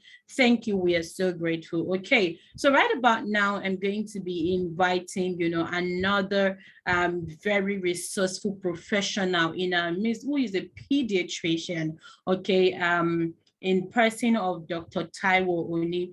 She is a senior resident doctor at the Department of Pediatrics, Babcock University Teaching Hospital. And right from our early school days, Dr. Oni has been a goal-getter, reaching 4 stars. She represented our school and Oyo State in several competitions, both at primary and secondary levels. She's crowned it all by finishing as a second best graduating student of her class, after achieving 9 distinctions in one sitting at the 2005 West African Senior Secondary School Education. She bagged a medical degree from the University of Ibadan and graduating as one of the top 10% of her class.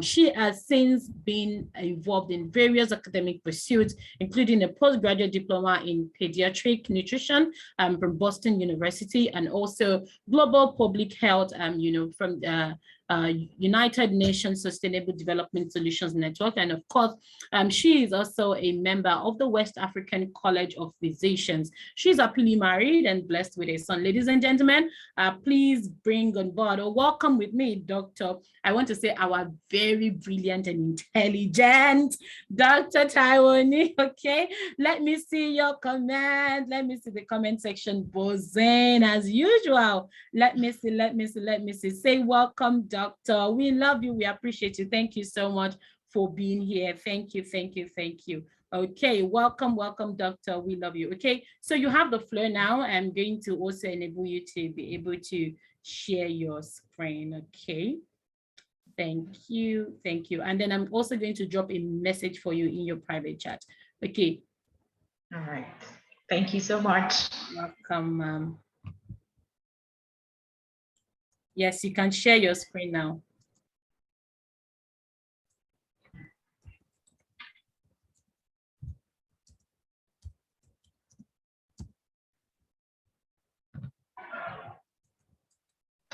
All right. Good morning, ladies and gentlemen. I'm Taiwo Oni, and I'm standing on the existing protocol. It's actually a great privilege and delight to be in this conference. I must really commend the convener of this conference. It has been awesome from the very beginning till now. Miss Moderator, thank you so much. I would like to speak today on the prevalence of skin diseases in Nigerian children. And as we all know, the skin is the outermost part of the body surface. And we all know too, from all that we've been hearing, that is one of the main organs of the body. It serves as a barrier against external environment and harmful substances. Okay, so this illustrates. Dr. Ma'am, okay, so before you go on, I just sent you a message in this message, your chat. Just check your chat so that we can just effect that. All right. Well, I'm yet to see it out. Okay. I'm right on Zoom here. Thank you. Okay, all right.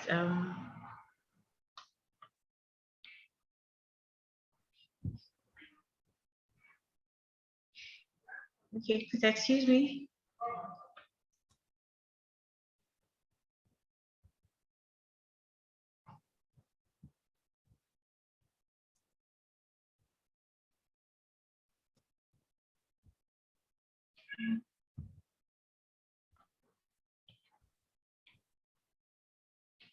All right, so done.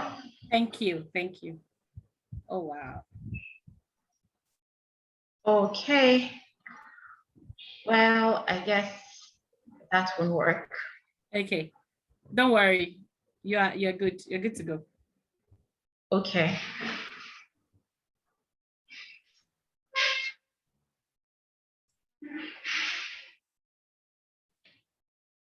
Okay, so I'm sorry for the break. And I have the illustration here showing us the main functions of the skin: to protect, to regulate heat, secrete sebum, excrete through sweat, also sensation and absorption. So I would first of all start by letting us know that the infant skin is quite peculiar compared to the adults. You know, I'm a pediatrician and I'm talking from the perspective of children. At birth, the mature baby skin is sufficiently developed to tolerate extra-uterine environment, but it's been documented that this development is not complete until about 12 months of life. And so their skin is completely different, is still maturing, is thinner than in adults, and that makes them at risk of increased dryness and increased permeability. So in essence, the summary is that an infant's skin is thinner, is fragile, is more sensitive, and is also less resistant to bacteria or other irritants. And that should guide us in choosing our care products for our babies and our toddlers. Now, going on to talk about skin diseases in children as a whole, it's quite common. It represents about a third of dermatology cases seen in specialist clinic and in our outpatient departments in most Nigerian teaching hospitals. Infectious skin diseases constitute a high percentage. Many are transient, but some can actually be chronic. And this can cause distress to both the child and to the parents, and even lead to disfigurement. And so they can be bullied in school and even face some mental health issues as a result of these skin disorders. It's also worthy to note that the pattern of skin diseases differ with the different age groups. We have the seborrheic dermatitis, diaper dermatitis, and impetigo commoner among the children in the less than 1 year of age, while in preschoolers and school-age children, even up to the age of 15 years, fungal skin infections, papular urticaria, and so on also were noted to have a high prevalence rate. So now I'll just cone down on some of these common pediatric skin disorders. Of course, the time won't be enough for me to elaborate more on so many of the skin disorders that we see in our hospitals. So the first is seborrheic dermatitis. I'm sure we all may be familiar with this. I have the pictures here. Yoruba call it ELA, you know, and it's like hypopigmentation. We can see it on the scalp and face of some of the children there. So it's a common skin condition in our environment, and it's seen usually within the first 1 month to 3 months of life, but it's been documented to occur even up to 1 year. The cause has not been well established, but it's been associated with androgens, which are sex hormones in the child's body, the extra proliferation of the sebaceous glands that produce oil, and then a fungus called Malassezia furfur. And the common form of seborrheic dermatitis can be what we call cradle cap, which was in the previous picture I showed, in which there'll be greasy scales that flake and crumble on the scalp of the child. But it could also be on the face, on the neck, or even around the diapers.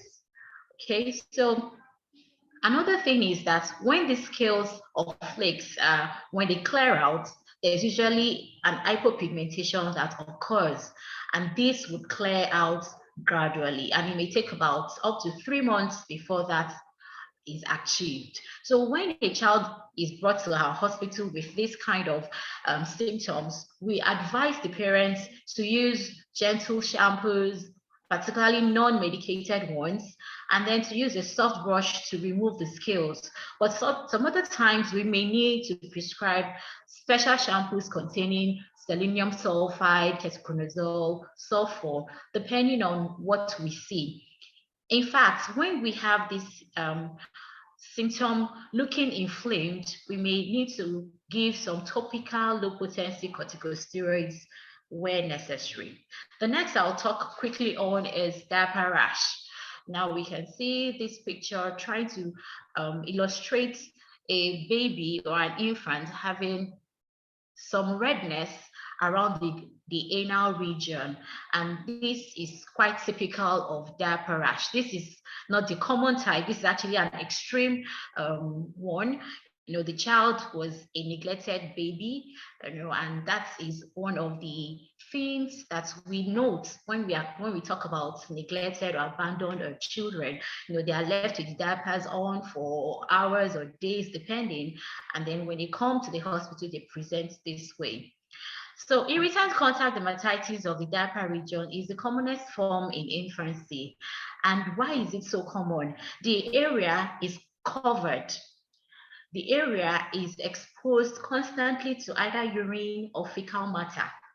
And so this fecal matter, this urine, they have certain enzymes that would act on the surrounding skin. So the longer the stay, the worse the outcome.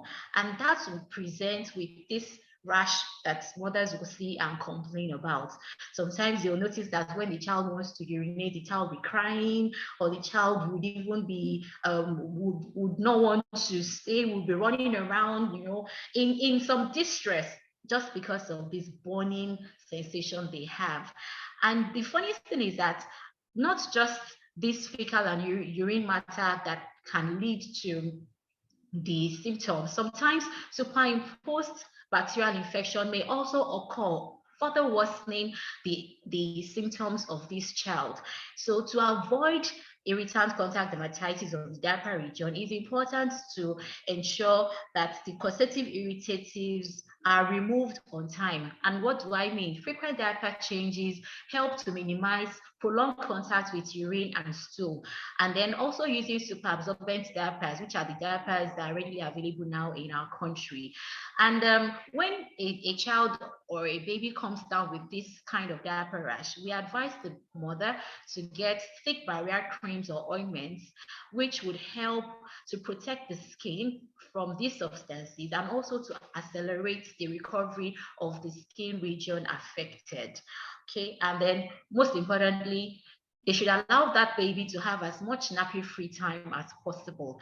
And this will keep that place dry and will help that skin area affected to improve and recover as fast as possible. I'll quickly talk about tinea capitis. I'm glad that speakers ahead of me had mentioned and even shown pictures of children with tinea capitis. We also call it scalp ringworm. Ringworm can occur in all parts of the body, I should say, but the one affecting the scalp is, as we found to be the most common in Nigerian children. And this illustrates it. So we have a central, we have a ring-like lesion with some central clearing. And if you look closely at this picture, you may even appreciate some areas of what we call alopecia, meaning no hair seen. So it's an infection of the scalp hair follicle and is caused by dermatophytes. It's common among males and children between the age of 4 to 15 years, but it's been recorded in even infancy. And some risk factors include a contact with someone who has it, an infected child, use of dirty or unsterilized hair clipper or blade for cutting the hair, or even the child in a poor hygienic area. This predisposes these children to having this infection. And once we discover it, we usually counsel that topical therapy alone will not cure this disease. The child needs to be on some oral tablets or oral syrup, as the case may be, for antifungals, and 6 to 8 weeks is recommended. This is because the flow to the scalp the flow of blood to the scalp is actually not as much as the flow of blood to other parts of the body. And now that we want to target the fungus in the hair follicle, it has to build up the concentration of these drugs such as to get into the scalp follicle and kill the fungus affecting the child. So scabies is another for us to note. And excuse me, please. I would like to just admit those in the waiting room because I'm currently the host.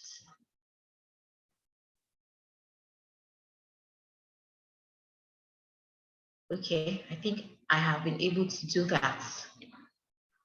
All right. So going on to talk about scabies, when a child comes with a rash, one of the ways by which we doctors know it's scabies is that we ask the child to stretch out his or her hands.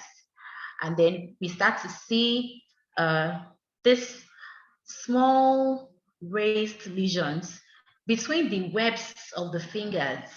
Sometimes if we look at the toes, in between the toes too, we see them.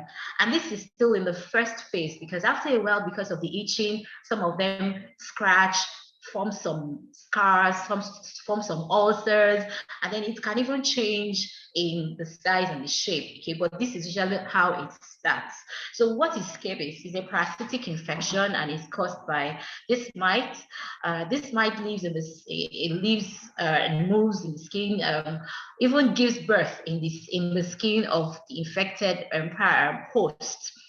And transmission is through direct contact or infected beddings and clothing. One thing about scabies is that it's characterized by this severe itching. The child won't be able to sleep at night, will be irritable, will just be scratching, particularly at night. Now, during the day, the mother or the father may not notice because there are so many distractions, child is running around, but at night when everything is calm, this itching becomes quite intense. And like I mentioned earlier, while they are itching, they can introduce bacteria into these lesions and then it becomes infected. Some risk factors are boarding schools, orphanages, even prolonged contact with someone who has the disease. It's been documented that it takes only 15 to 20 minutes of contact with an infected person to catch scabies.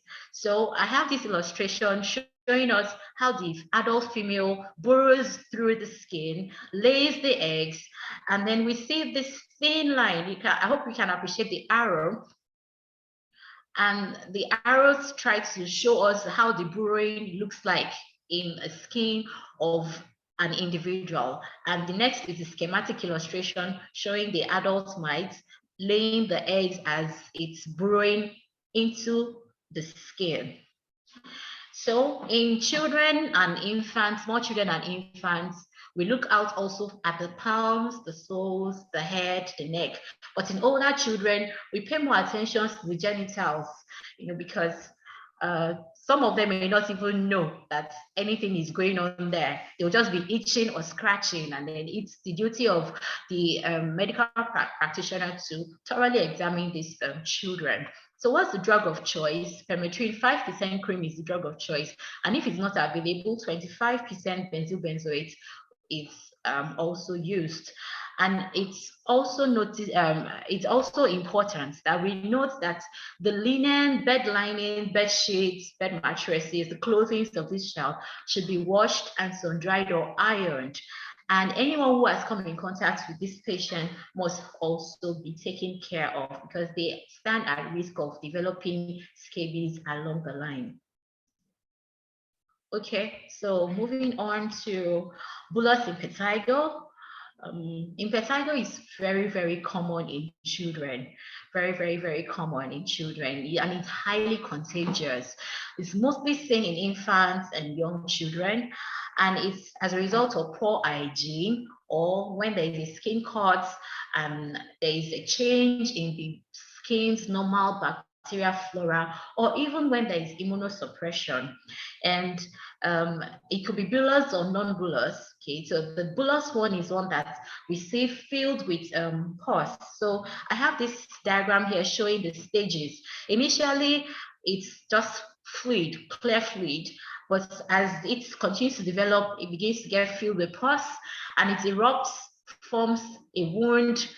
The wound will heal, but the materials will seed on other parts of the skin. It will develop again, and the cycle will just continue unless something is done to intervene where necessary. So if left untreated, after about 4 to 8 weeks, it can clear on its own. But in newborns, in toddlers, it can become an extensive infection of the blood. And so sometimes we may need to give oral antibiotics when necessary.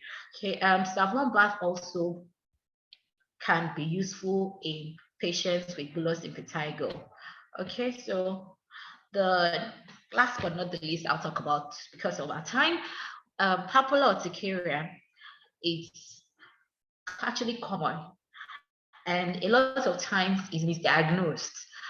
You find out that mothers have carried their patients, their babies all around, or they've used several medications or even several creams, several drugs, thinking it's something quite serious. And then when we see them, we realize that, oh, this child just has an allergic and extra sensitive skin. So papilla urticaria is an exaggerated response to contact with insects, their matter, and even their bites. So an insect can just touch a child's skin, probably pass feces or stool on the child's skin, and then the child starts to scratch and itch, and subsequently it becomes a raised skin lesion.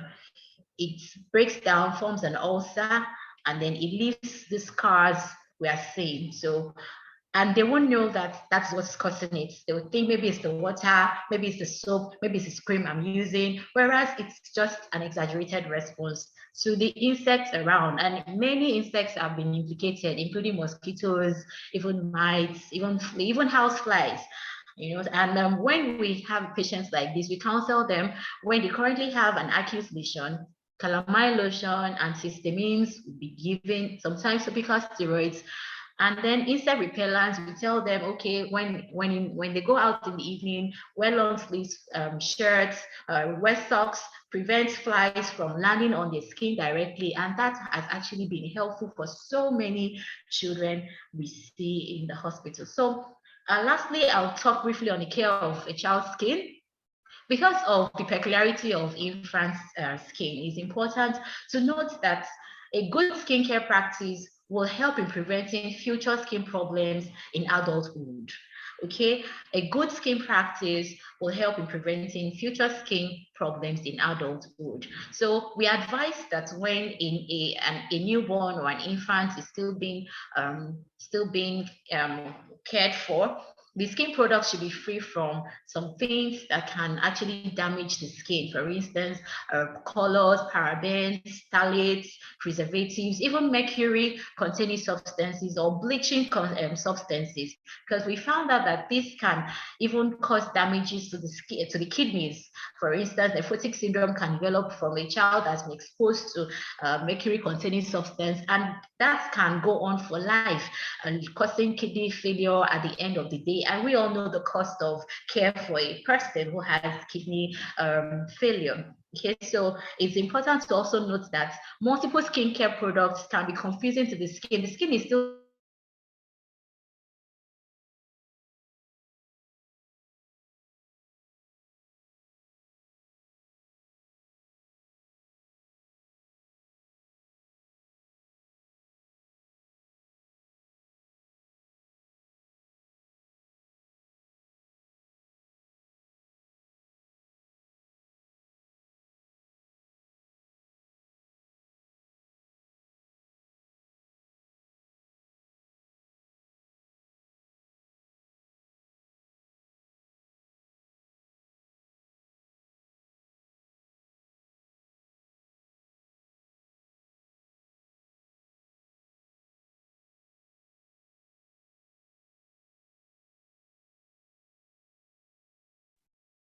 Okay, I think we lost her, but she's going to be back shortly. Okay. That was, I mean, that was really a very deep session we have been going through with Dr. Oni. Thank you so much, ma'am. I'm sure she's going to, join us shortly. She's going to be back very, very, very, very soon. Okay. So while the presentation was going on, because I was also monitoring the chat and I was seeing the conversation that's been happening. So so there was a question that was raised, and Mrs. Toyin has tried to address it about oily skin and how it can be controlled. So she says that oily skin can be controlled through product. It's important you do your daily routine of cleanse, tone, and moisturize according to oily skin product. Okay, so she's been able to clarify that. So if you have questions, please drop them in the comment section. Please drop them in the comment section. It's also important that please, if you're not following SKINTERVENTION_Nigeria yet, please do so. Do well to do so right now. While we're waiting for the Chloe to join us again, please do well to follow SKINTERVENTION_Nigeria. Okay, so we have a question here. Says, is bullous impetigo same as I don't know if I can pronounce that in Yoruba, but I don't know if it's Alefo or something, but I don't know. Madam Toyin, do you want to say something about that? Do you know what bullous impetigo is? Honestly, I have no idea. So let me just push it to the seniors in the house. Maybe Madam Toyin or Madam Kofo or even Madam Kike can say something about it. I honestly don't know. Well, I would put my comment in, and maybe Mrs. Kofo can also. Well, Okay. if impetigo is a skin disease, and it has to be treated by doctor. If it's in a little child, yeah, it has to be treated by doctor, and it's usually nothing serious, If it's in a child, there are creams and probably powder. There are this powder we used to call dusting powder when we were young. Stuff like that can be used on it. But if it's on adults, it's a different ball game. But I've never really have anybody come to me for that as an adult. But I've seen it on kids before. Yeah. Thank you.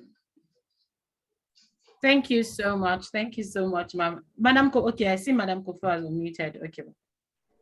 Okay, so he's asking whether bullous impetigo is the same thing as Alefo in Yoruba. Oh, okay. I want to believe so. Yes, I want to believe so, because it presents as a lesion, a raised lesion that has watery fluid in it, so, and at some point it's going to burst.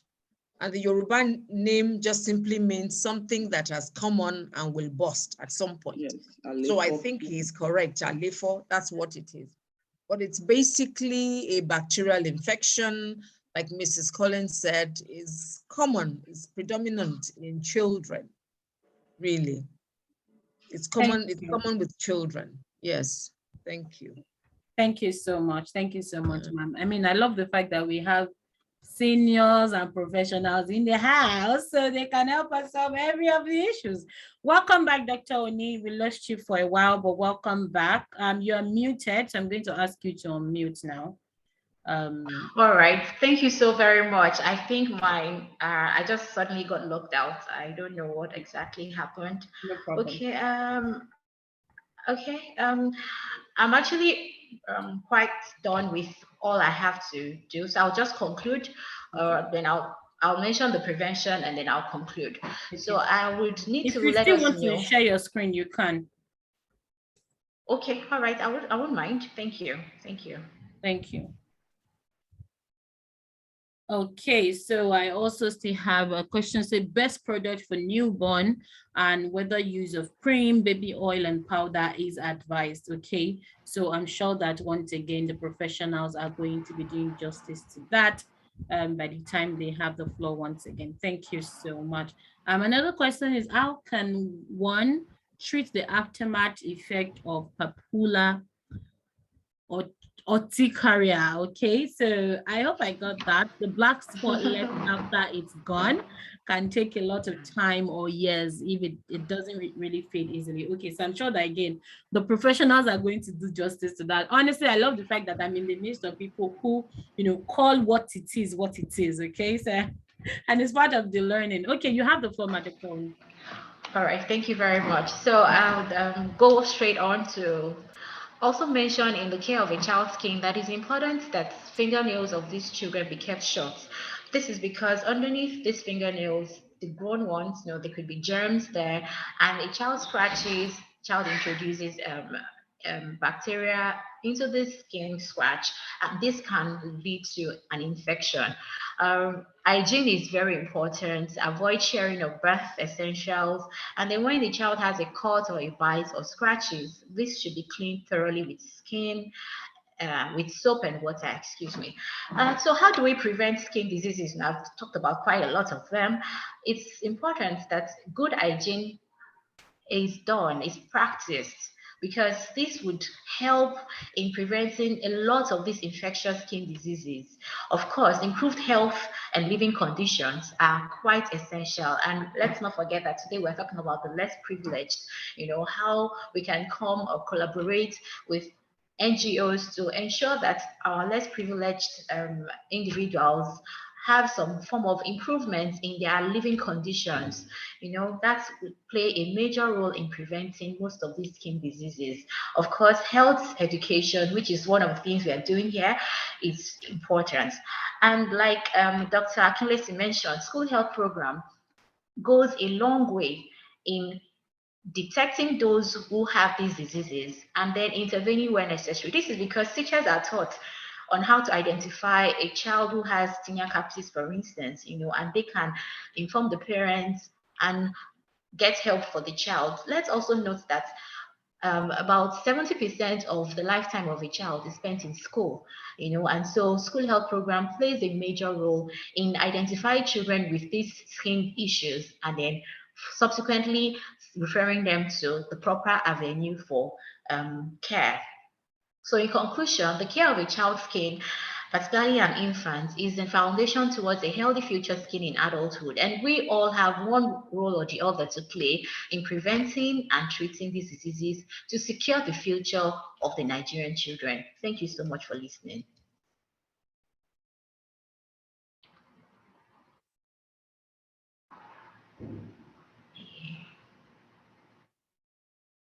What's going on with my network? Okay, thank you so much, Dr. Oni. I mean, this presentation is, I don't know, it feels like a textbook. Like it is well researched. Honestly, it is well researched and it is so deep. Thank you so much. Thank you so much. We're so grateful. Thank you for the examples you've shown us. Thank you. Okay, so I'm sure that questions are going to begin to roll in now. And please, if you have questions, please bring them up. We want to move very, very, very, very, very, very fast. Okay, so please, if you have questions for Dr. Oni, please bring them up. I don't know if doctor could, you know, address this question, you know, that said, how can one treat the aftermath of papula? Okay, the black spots left after it's gone can take a lot of time or years. It doesn't fade off easily. Okay, please, if you can, also if you can maybe recommend best product for newborns, or if it is good to use either creams or oils or powder, which are you going to advise as somebody who is in the field? Thank you so much, ma'am. All right, thank you so much, my audience. The best product for newborn, I wouldn't really want to choose a particular brand, but I would mention that newborns have a very sensitive skin. So whatever you're going for has to be what we call hypoallergenic, okay? Something that is not going to irritate this child. And that is what you should look out for. Usually we even advise if you could get tear-free, meaning those that the acid content is not so much as to elicit baby's tears when it gets into the eyes also. Okay, that would also be helpful for these children. The essence is that a bath time should be a happy time for a child. A child should look forward to having this or a bath. So one should ensure that one makes it as much as comfortable, as much as luxurious for this baby as much as possible. Okay, so I think I won't be able to state a brand, but I've been able to answer the question. Thank you. Okay. Thank And you. then as regards the aftermath of the papilla urticaria, most of the times it would resolve on its own. That is provided further injury do not occur. Okay, so, but then even the estheticians can assist in prescribing medications or even particular formations, skin formations or formula that would help in ensuring the clearing of these lesions, post-math or aftermath. Because when we look at it, the skin has a regenerative ability. Okay, you have a cut, you have a wound. Eventually, if you give it time, it will heal up on its own, and that's just how it should be. So if you're not in a hurry, it will actually heal up. And then, because I deal with children, you know that children have a faster ability to recuperate compared to adults. So sometimes these lesions, these rashes, by the time the child grows up in like 5-10 years, they may not be there again, So I would advise that one, we just be patient and wait, before starting to go ahead and look for other skincare products to help in abolishing these scars. Thank you. Thank you so much. Thank you so much, ma'am. Okay, so you would notice that Dr. Oni also said that, if you're not in a hurry, and that is also, attesting to what Mrs. Toyin said when she was making a presentation, that, some persons on a particular treatment and then you want to see the results very, very fast. Like maybe you've used the product for 1 week and you didn't see any change, and then you're angry that, why is this product not doing anything? It doesn't work like that, especially when you want to see results with your skin. It takes time, so you have to be ready to give it time. Okay, I also used to be like that. I mean, Madam Kike can attest to it. When she gives me a product that 2 weeks, I'm coming back to her. Madam Kike, what's happening? Okay, until she was like, Mary, you have to calm down. It doesn't work as fast as that. Okay, so please, if you're on a particular treatment, as much as possible, ensure that you also give it time. If you check the comment section, you're also going to see a comment from you're also going to see a comment from Warrior Gold. Madam Kike has dropped a comment. So if you want maybe recommendations for products for your child or for babies or children, please reach out to her or go to Wear It Naturals. You have all your products, all the products you need, that will be recommended. Okay, you have it there, Wear It Naturals. You can check that up on social media also. That's very, very good. Okay, thank you so much, Dr. Oni. Thank you. Your presentation was so rich. It was so deep. I mean, okay, so I saw a comment where someone said I was trying to do maybe screenshots. She said, oh, she couldn't do screenshots of all the slides. She'd love to go over it again. Oh, wow. If Dr. Oni is going to be kind enough to give us a slide, we'll definitely share with everyone who registered. So if you registered, you must have been getting, frequent emails from us, all the resources from some of these, events. You're also going to get some details after the event. So please check out for your email. We are going to definitely reach out to you. Okay. Madam Kofo says, thank you, Dr. Oni. Your presentation was very insightful. Very correct. Thank you so much, Dr. Oni. So I'll just like to take, a breather now. Just rest, relax. Don't go nowhere. You're still with us. And I'm really grateful that, all of our speakers are still with us. Thank you, Madam Toyin, for staying. Thank you. We appreciate you. Thank you so much, Madam Kofo. No, Madam Kofo cannot go anywhere. We have her today. Madam Kofo is not going anywhere. Okay. Madam Grace says, kudos, Dr. Oni. Your presentation was quite expository. Thank you so much. Okay. All right, so right about now, I'm just going to go into the next agenda. Like I told you, we've got some, associations in our midst today. Some we are, they're coming together to be a part of this event. They've supported in one way or the other, and I think this is a time where we network with them, get to know what they do, and how you can be a part of what they do, and how they can also be a part of what you do. So we have APSMAN, we have PASCON, we have NASCO, we have the Complete Woman, and we have Encouragement Initiative alumni. So please, if you are here and you're representing any of those brands, kindly raise your hand. please raise your hand so that I can just give you the floor to speak. That would be very, very fast because we have to move into, our next keynote speaker who is going to be talking about how nutritious is feeding a child's skin equivalent to food feeding. Okay, so we're getting into that part now where we're now even talking about food, as something that would aid your skin. Okay, so don't go anywhere. This is a time where you also want to invite your friends to be a part of this conversation.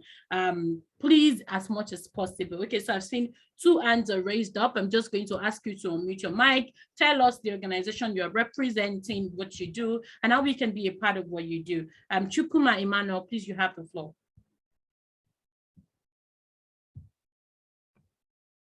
I've asked you to unmute so that you can take over. Hello. Thank you very much. Hello, sir. Can you hear me? Yes, we can hear you. Oh, very well. Can you hear me? Yes, sir. I can hear you now, sir. Okay. I represent Professional Association of Spa and Cosmetologists in Nigeria. So we're a group of organizations and members who are into skincare and spa. And our major areas is making sure that people who are using different products are using the right products and making sure that their skin is safe. Like all different speakers have said, most people want to, get quick action. Quick action means making use of chemicals that will endanger their skin. So to avoid such, we always do different trainings to make sure that people are using the right products. And also in terms of getting close to agencies like NAFDAC to be able to register their products so that their product will be ready for export. Great. That's one of our area. Then constantly we do education to make sure that people are learning. Because without learning, the industry is changing every day. Without learning, there's no way you can upgrade in terms of your services. So for us as an association, we try as much as possible to make sure that we organize different trainings. So if you want to join us, you can always go online and Google. You get our details and be able to link up with us. Thank you very much. Thank you so much, Mr. Chukuma. So before you go, please, if I go to Google, what do I search for? Just tell me. I'll put it in the chat box immediately. Okay, just go to Professional Association of Spa and Cosmetology to come out. You get all our details on our website and the numbers to call. Okay, do you have a website? Can you just give me the website? www. Okay, yes. Okay. www.pasc.com.ng. pasc.com.ng. Okay, so I just left it in the comment section, www.pasc.com.ng. Thank you so much. Okay, so go right ahead to that website. I mean, there was a question about, even registering, your product, NAFDAC. Please reach out to PASCON, okay? They can be of great help to you. Thank you so much, Mr. Chukuma. We appreciate you. Thank you. Okay, so next I'm going to be bringing up Barrister Tunrayo Falade. I see that your hand is also up. You have the floor, ma'am. Hello, everyone. Hello. Thank you so much for this opportunity to address the conference. Special thanks to the convener of SKINTERVENTION Nigeria 2022, my very good friend and sister, Kikelomo Okpatola. Okay, so my name is Tunrayo Falade. I represent The Complete Woman. The Complete Woman is an NGO that take care of women and girls. Any affair that has to do with the women folk. So we do a lot of trainings, a lot of awareness in health, in relationship and marriage. We build women all around. So part of the health awareness we create is skin awareness. And SKINTERVENTION, Wura Gold has been on our platform a couple of times to train the women on how to take care of their skin. The Wura Gold has been there to discourage some practices, wrong practices in skin management. All right, so we hope to see more of SKINTERVENTION, Wura Gold to partner with us to do more of the sensitization, more of the awareness, and to help address, like they have been doing, to take care of our women who have skin issues, some tough skin issues. Some are even mild, but what you don't know, you don't know. Some do not know the solutions to their skin problems, but this platform has been so useful to us in making women come out of their skin situations, and they have testimonials to show for it. So this is who we are, and this is what we expect, more partnership, basically. Thank you. Thank you so much. So how do we reach out to you? How do we be a part of what you do as an organization? Okay, so the Complete Woman is largely on Facebook. We have 126,000 membership. The Complete Woman in capitals, just search. And then we are on Instagram, The Complete Woman in small, at The Complete Woman. Twitter, same thing, at The Complete Woman. Okay. So, thank you so much. Thank you so very much. All right. So next I also see Mrs. Bukola Akinlesi. Your hand is up. So good afternoon, Mike. Can you hear me? I've asked you to unmute. Good afternoon and thank you. I appreciate the conveners of these lectures, and especially Mrs. Kikelomo Opatola for inviting us to partner with her. Okay, Less Privileged Children Encouragement Initiative is also called Encouragement Initiative. And like Dr. Rotimi Akinlesi earlier on said, he already gave his papers and he talked about Less Privileged Children Encouragement Initiative. He's an executive director and I'm a co-director there, and his wife. And I'm also a medical doctor. I've gone along with all the speakers, especially the pediatrician, and I'm so glad for the education and sensitization. At Less Privileged Children Encouragement Initiative, we deal with children, less privileged children, and we have given out sandals, school bags, scholarships. We also, it was on the paper, Dr. Rotimi Akinlesi said, midday meals to students, school uniforms, socks, books, and all that.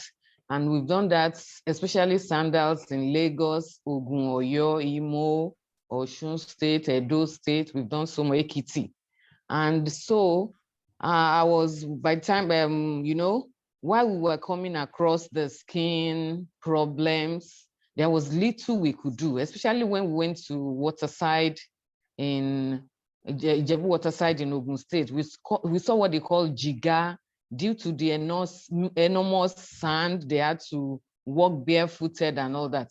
And so at Less Privileged Children Encouragement Initiative, we've been able to do the little we could do where skin problems are concerned. And so at Less Privileged at Encouragement Initiative, we have a lot of volunteers, over 500 volunteers.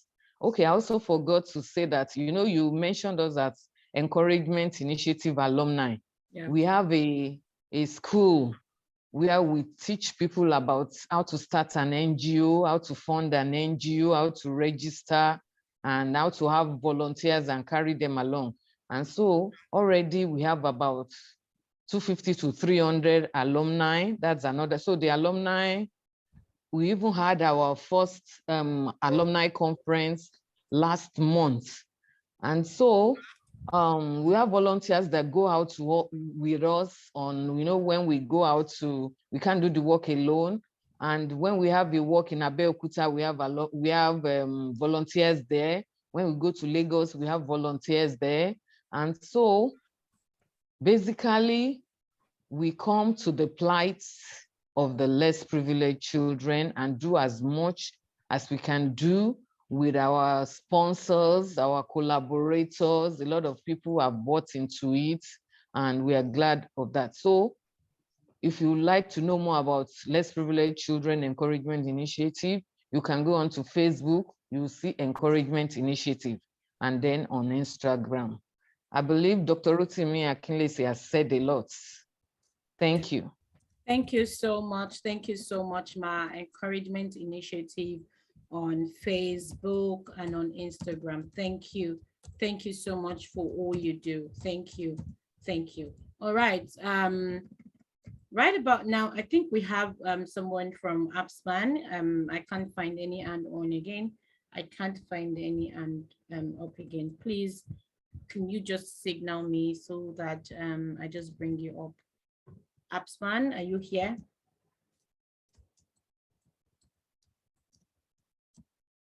Upspan, are you here? Okay. Probably they'll join us later, or maybe they will come up later. Upspan, are you here, please? Okay. All right. So moving on, I'll probably just got, come back to check on later if they are here, which is important, that they are also giving the floor to tell us what they do and what they are about. All right. So moving on, without wasting much time, I'm going to, go right ahead and introduce our next speaker. And like I told you, please check the comment section. Some organizations are putting up their details in there. So please do well to check them out and of course be a part of what they do. I mean, this is why, we have events like this and we are here together. So our next speaker is a nutritionist in person of Dr. Oluwatoyin, and she is going to be speaking on how nutritious is feeding a child's skin equivalent to food feeding. She's going to be taking us on that journey. Okay, I hope that she's here with us. I'm trying to scan through the comments so that I can see if she is here with us, if she's right here in our midst. I'm particularly excited, like I said, because I mean, everything we take into our body somehow definitely affects, what happens on the outside. So I'm really looking forward to this session. I'm really, really looking forward to this particular session.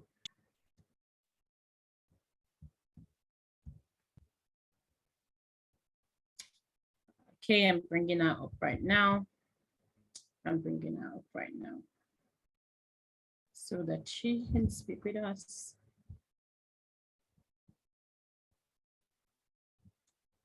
Okay, while doing that, while I'm getting ready, I think I should just, give you, okay, so yeah, I've seen you.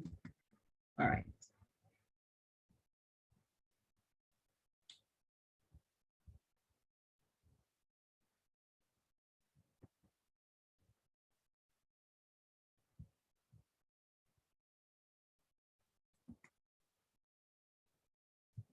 Okay, all right, so Mrs. Oluwatoyin is born into the family of engineer Ajayi Ogusemo and Mrs. Grace Atileife. The family relocated to Lagos, where she attended Salon International Primary School. And then, after all, she went on to secondary education and of course her university education, where she studied biochemistry for first degree at the prestigious Lagos State University, Ojo, between 1998 to 2003.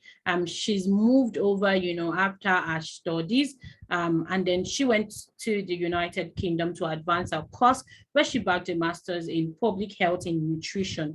She's worked with a few companies in the past, but presently she works with Iyaniwura Foundation, and she volunteers with Bimbo Odukoya Foundation. She's a lover of business, and she also outsourced cleaning personnel for Sky Bank, now Polaris Bank Limited. She's also running a clothing outfit called Trendy Wears on a Budget, okay?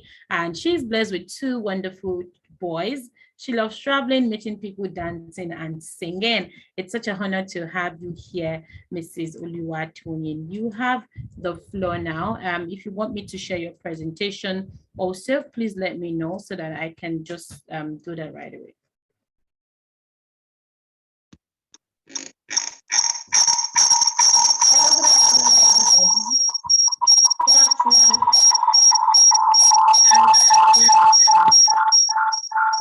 Okay, Okay, there's a reception that's coming up. I think your speaker, so it's echoing. Okay, so I'm just going to try that again. If you have two speakers right there, you might have to mute one so that one of it can only do the talking. Let's try that again.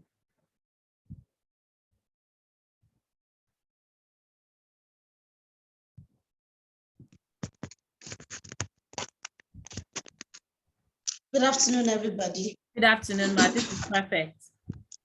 Good afternoon. We can hear you. Good afternoon, Ma. Can you hear me? I hope you can all hear me because I can't hear anything anymore. Oh, wow. I actually had two speakers on because I'm en route and I felt I could have each with the network. That's why I had two speakers on. Now I had to put one off, but with this, I can't hear anything and I don't know if you all can hear me. We can hear you loud and clear perfectly.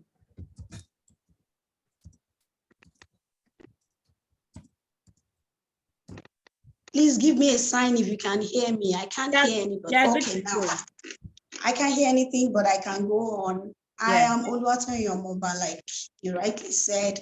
Skin. We are all talking about skin. It's been nice hearing from everybody. All protocols duly observed. How nutritious is feeding a child's skin equivalent to food feeding? Like we all know, the first thing that we all crave, or the first blessing we all crave, is God being with us. And aside that, what the next thing that carries us going, it's the meal that we eat, that's the food that we eat, is our sustenance factor. Now, talking about the skin is the largest organ of the body. A few of the previous speakers have mentioned that while they were speaking, and with a total area of 20 square meters, the skin protects us from microbes and the elements. Now we have 3 layers of our skin, like it's been mentioned by our previous speakers. The skin layers, we are going to be talking majorly about the 3 layers. Now, the epidermis, which is the first layer, is the outer layer of the skin, which we all see with our eyes. This provides a waterproof barrier and creates our skin tone. What do I mean by our skin tone? Our color. Sometimes as parents, we see our children, we see them looking pale, we see them looking, their skin toning dark or their skin toning lighter, maybe due to what they've taken in, fruits, vegetables, and some other things. So this is where we are able to see at the epidermis. That's where we are able to see the skin tone clearly. Now, the next layer of the skin is the dermis. At this side of the layer, it is the next layer of the skin which contains the tough connective tissues and the hair follicles. And this is where our sweat glands lay. Now we have the epidermis, and the epidermis is the deeper subcutaneous tissue, which is made up of fats and connective tissue as well. The skin color is created by special cells called the melanocytes. Now, the melanocytes are the cells which produce the skin pigment. Like I said the other time, it produces the skin pigment, melanin, and these melanocytes are located at the epidermis, which is the outer layer of the skin, which we all see. Now, Dr. Onia spoke extensively about the functions of the skin. She spoke about 7 functions, but I will be talking predominantly on 3 functions of the skin. Now, the first one is, these are particular skin which houses the whole entire organ that we have. All our internal organ is the one that is, laying them up and not allowing people to see on the inside what we have there.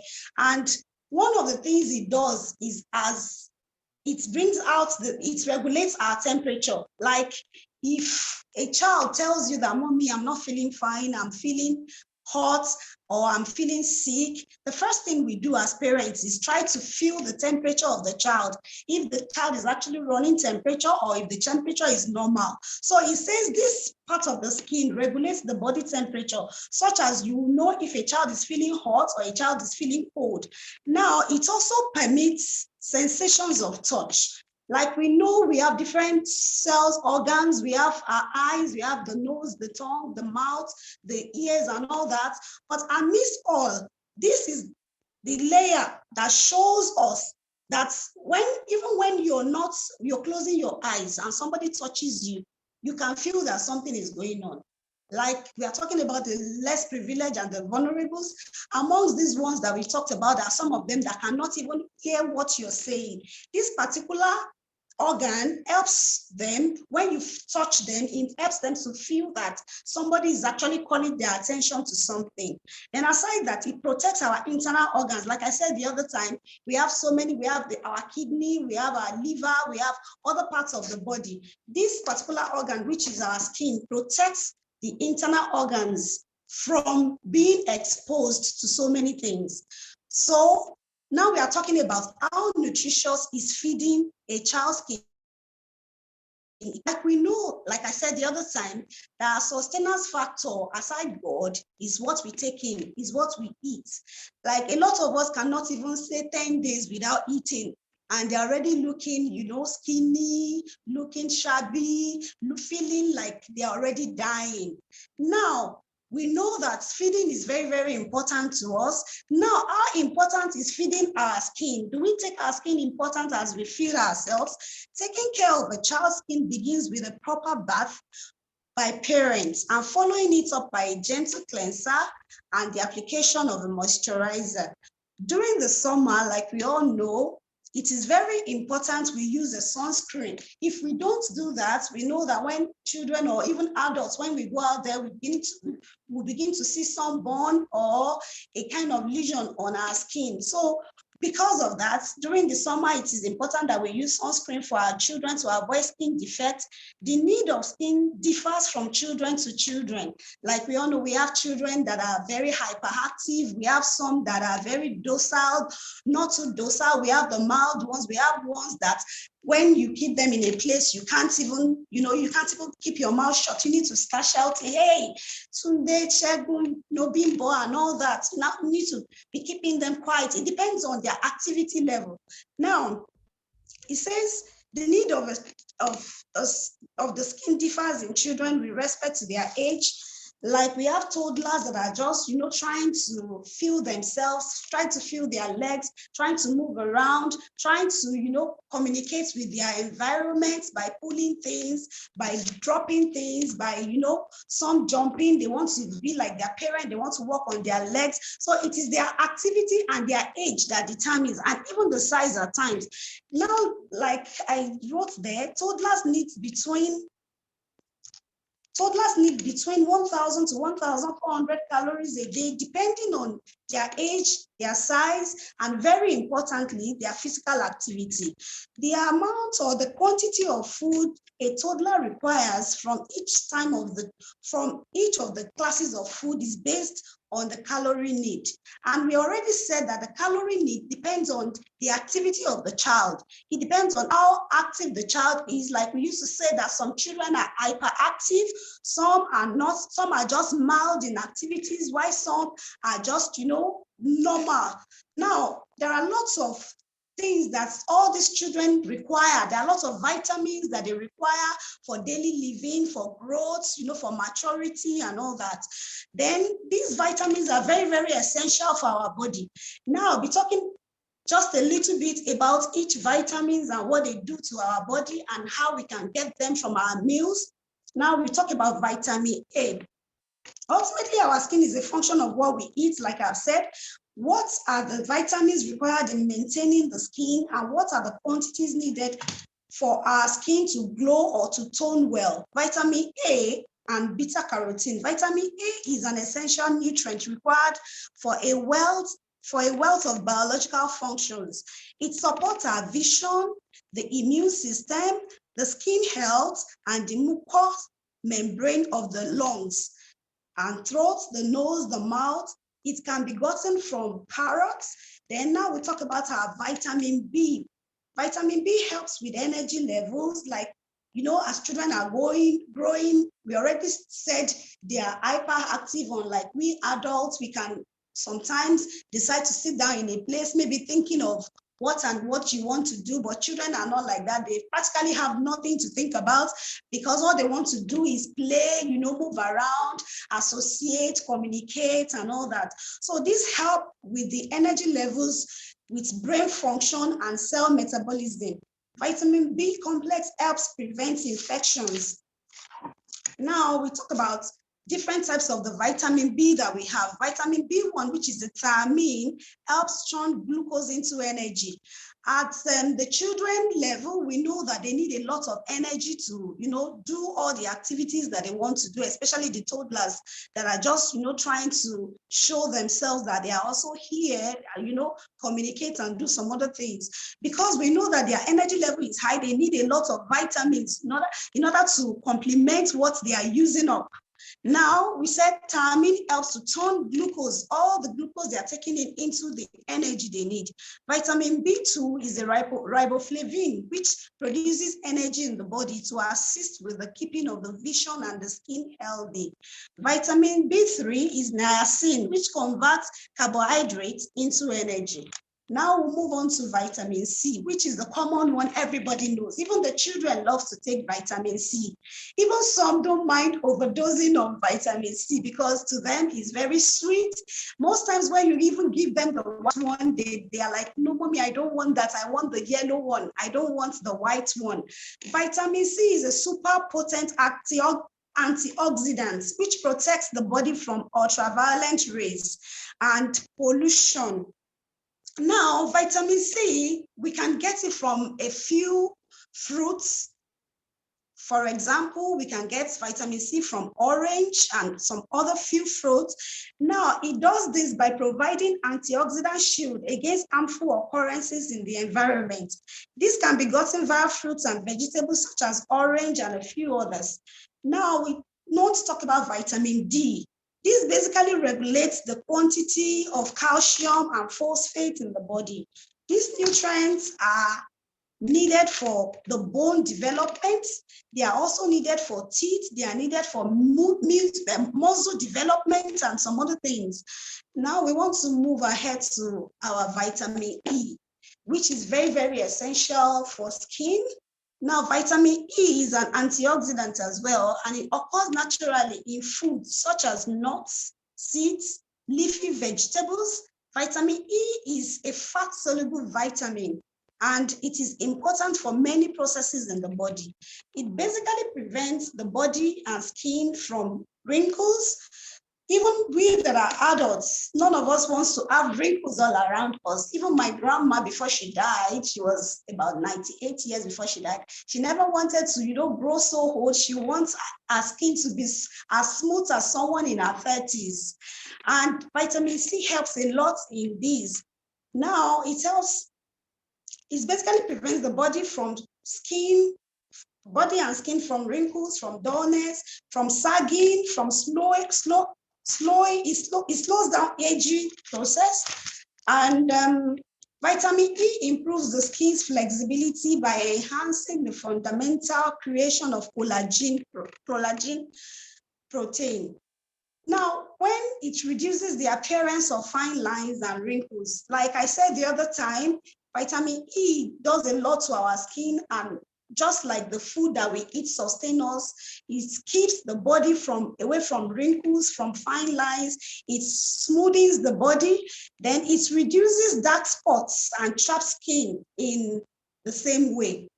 Vitamin E gets rid of dead skin cells and replaces with fresh ones. It naturally improves skin's regeneration, resulting from elevation and discoloration. Now, Dr. Kassoff emphasizes that vitamin E may reduce sun damage by absorbing ultraviolet rays and reducing skin inflammation. He furthermore stated that the evidences to this statement isn't a clear-cut one. And like we know, for here we are talking about the less privileged, and all these things as adults and as human beings, as mothers, as parents, all these things we have mentioned, we as you know, people can prevent all these things. But for those that are less privileged, how much of these calories are they taking? How much of these fruits can they have? Are they privileged? Do they have access to it? Is the financial capacity there? And because those financial capacity may not be there, there are lots of diseases they are predisposed to, which Dr. Oni and few others have mentioned. But I'll quickly talk about a few of them here. We have the skin rash, we have dermatitis, we have eczema, we have psoriasis, we have dandruff, we have acne, cellulite, skin abscess, we have rosacea, we have warts, we have melanoma, and a whole lot of them. Now, I would recommend that we take a lot of fruits and vegetables to help our skin. And for those less privileged who do not have access to that, we have creams and moisturizers that contains all these things that they can use for the skin. Just like we've been shown some pictures earlier on of children with different skin conditions, which requires them using one thing or the other. Basically, all these things I have mentioned here are to have been incorporated in those things they would use in order to keep the skin glowing and to keep the skin going well. Thank you very much. I'm actually en route. I have a paper attached to it, which talks about fruits and vegetables, the vegetables that you need for, and how to encourage children. We actually did a research or like a thesis in Northampton of mothers who we asked them questions about how they feed their children with regards to 5 fruits a day, because there is a law of 5 fruits a day in the UK as at that point in time. And, you know, we questioned them, we asked them how they've been going about it. Do they really, you know, stick to the fruits and vegetables, the required fruits and vegetables that needs to be taken, even in the developed countries where people know that you need to take 5 fruits a day. A lot of mothers, especially Nigerian mothers, are really not keeping to taking the 5 fruits a day, not to talk of here in Nigeria, where people have a lot of things thinking about, you know, thinking about the economy and so many other things. Then bringing it down to the less privileged, who do not even have access or the financial capacity or the exposure or even the knowledge of what it is. So I would say that taking in a lot of fruits and vegetables and a lot of meals will help our skin as individuals. And we also need to pass the message across to those families and to those that we know around us about fruits and vegetables. Thank you very much.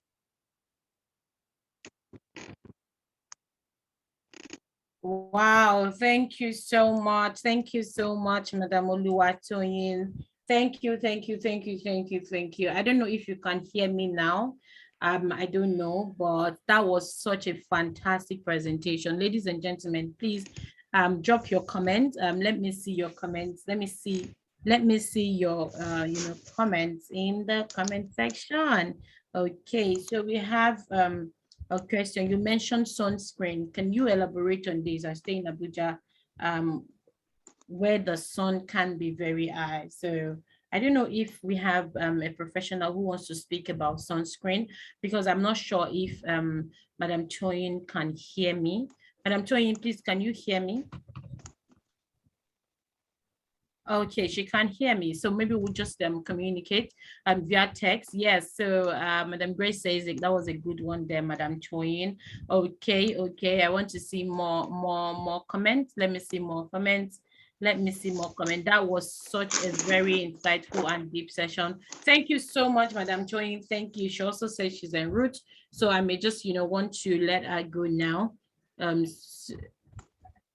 Toyin, can you hear me? Oh, okay, so I'm not sure she can. All right, so if we have questions, okay. Madam Toyin, you're muted. Please, I'm going to unmute you now.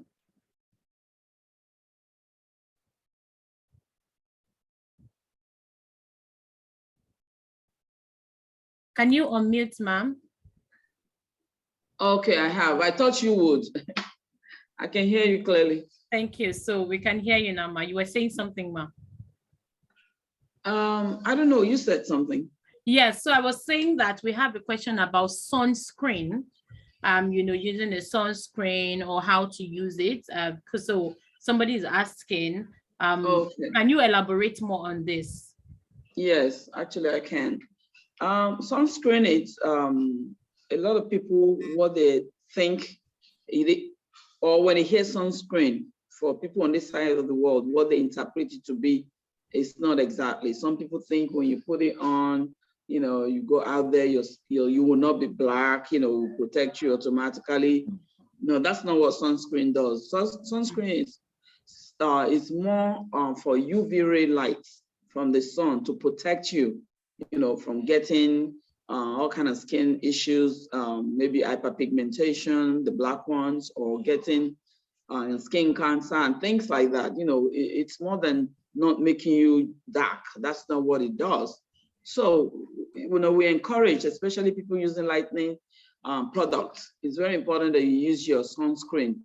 And reason being is that it's to protect you from the UV ray lights, to protect you from, skin issues, like I mentioned earlier. But it's nothing that it will help you to not to be darker. No, not that. It's more for the health of the skin, to protect you from all the UV rays and all that. So we always recommend that you use that. Reason being, why we recommend that, especially when you've just done peels, or you have just done facials, or you use light skin products, is because we wanted to protect you from that UV ray light that can give you damages, to your skin in a different way. Like I said, it can, even if you go in the sun too much, you can get pigmentations, stuff like that. Great. So basically, that's what sunscreen is for. But it's definitely very good to use it, and it comes in different ratio. SP15, SP60, SP30. And for Black people, I think we need we don't need so much and high grade. It's good for us to go for like SPF 30, SPF maybe 45. But for white skin, they use I think higher. Maybe somebody can help me that. Maybe Madam Kofo. I think the white people use higher ratio. I can't remember that part. So maybe you can talk over, please. Okay, thank you very much, my dear Mrs. Collins. Okay, with regards to sunscreen, like you have rightly said, it's to protect the skin against the ultraviolet radiation of the sun, which ultimately, over a period of time, may cause skin cancer. All over the world, dermatologists are beginning to see a higher incidence of skin cancer, both from Caucasian skin all the way to ethnic skin, which is what we have. The incidence of skin cancer is rising. So what that portends is that all of us, even males, everyone should endeavor to use the sunscreen. Now, the sunscreen is not applied once and that is it. You reapply every 2 hours for it to have efficacy. So it means that you buy one that is portable, one that has a size that you can put in your bag or your purse, and then you can apply every 2 hours. It's only when you do that that you're actually getting the protection, because it wears off after every 2 hours. And then, like she said again, there are different ratios of it, 15%, 30%, up to 90%. Now, the truth is, if you buy 90%, your protection is not that much more than someone who is using 40%, 30%. In actual fact, as the ratio goes up, the difference in protection, reduces. I don't know whether you understand what I'm saying. So you cannot say, for instance, you're using 30, somebody's using 90, and that person has 3 times the protection that you have. It doesn't work that way. 30 is sufficient, even though you live around the equator like we in Nigeria do. 30 is sufficient, maximum 50. You don't need to buy 90. You are covered over here. And again, regardless of the skin complexion, regardless of where you are, whether your skin is white, whether it's olive, whether it's ethnic, that's the same thing goes. But the key thing for your sunscreen is that you reapply and you do it daily. So it protects you from the harmful rays of the sun, the harmful ultraviolet radiation of the sun. Yes, thank you very much. Thank you, Madam Kufu, for completing that. And I think the now I remember the lower SPF ratio is better for white skin. Well, I don't want to, not better.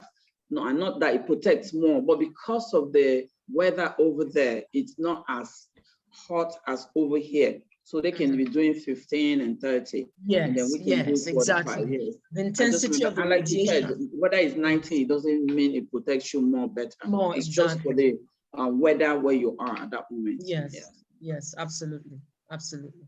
Thank you so much. Thank you so much, ma'am. Thank you. Okay, so Madam Toyin, please, I'll ask you to unmute now because I've notified you that. Okay, Madam Kika, you want to say something? So I'll ask you to unmute. I see that your hand is up. Okay, thank you very much, everyone. Like Madam Kofo and Mrs. Toyin has mentioned, regardless the sunscreen we are buying, we should be aware that we have a lot of adulterated products out there. And we shouldn't say because it's mentioned that, okay, you should use 30 and we just go off the shelf and mention. There's some sunscreen that actually don't even work at all. It's just labeled. It's just a brand name. So we should always take note of that as well. Thank you. Thank you. Sorry, there's a power surge here, so I had to. Thank you. Thank you so much. So when you said every 2 hours, which part of the body are you applying it to? Okay. I don't know, but then I feel like Can I say something there? Yes, please. First of all, your clothes also act as protection. All right. And that's why we advise that ladies do less of the spaghetti, monostraps and all of that expose your skin. That's the truth. That's the truth. Yeah, especially when you're not protecting the skin. So your clothes, you know, act as some sort of protection, but ideally the exposed parts of your body, like your face, I mean, you don't cover your face at any time. Your face is always exposed. So you should apply to your face, your neck also, you know, exposed. And, you know, if you wear armless dresses, armless tops, of course, again, your arms. So the exposed parts of your body, you know, you should reapply every 2 hours. Yeah. Thank you so much. Thank you so much, ma'am. Thank you. I hope that is clear enough. So I don't know if Madam Oluwatoyin Omoba now, I don't know if she can address some of those questions we have in the comment section about, you know, how can we sensitize the importance of fruit so it becomes a must to be included in everyday meals. Madam Toyin, are you with us, ma? Can you hear me? I'm not sure she can. I'm with you. I'm trying to stay away from the other appliance I have. We can do sensitization through lecturing people, awareness, like those of us that have non-governmental organization that deals with the less privileged, the vulnerable. We can tell them more about how they can prevent that and how they can take in more fruits and vegetables from time to time. And we can also adopt the 5 fruits a day thing. It's not bad, even though we know that a lot of people might not be able to afford, but it's good to tell them that it's good to always take fruits and vegetables from time to time. Then aside that, at every conference like this, is also an opportunity to pass that information across to people that fruits and vegetables are very, very important. Thank you so much. Thank you so much, ma'am. So we have another question that says, please, could you give us particular examples of local fruit and vegetables to include in diet daily, especially highlighting the vitamins? Do you have any recommendations for us? You're muted, ma. I'll recommend cucumber. Cucumber is very good. Then watermelon is also a good source. Watermelon is also very good. Then we can take a bit of orange, which contains vitamin C, but we should take a lot of watermelon and cucumber. Cucumber helps a lot with skin toning. So we should take more of that. It clears the skin, it helps the skin tone from time to time.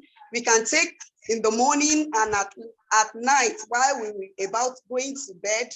So it will help the skin tone. Thank you so much. Thank you so much for that. Thank you. All right. So I think she has addressed all the questions I see in the comment section. I have a question. Okay, please, ma. Yes, ma. Okay, Madam Toyi, I wanted to find out, I know that in America, there's something that they call My Plate. And what My Plate just simply says is, it's a pictorial icon that shows how much of the proportions in percentages of the food groups that you should have in a plate. So I just wanted to know whether we have such a thing in Nigeria. And then secondly, again, there's something called recommended, anything about supplements, you know. And I know that abroad, they have RDA, you know, the recommended daily allowance of vitamins, trace elements, and, you know, that one should take to be healthy. But I wanted her to throw a little more light on that as per our Nigerian environment. Do we have anything like that?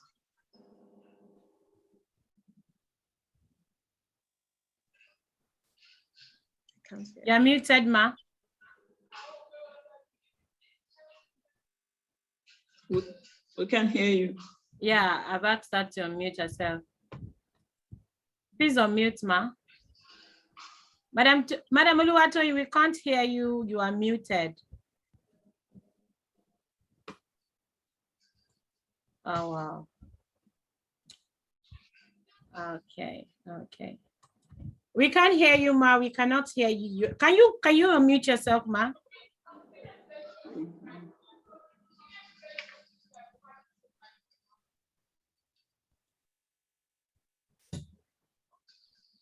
We can hear you. We can hear you.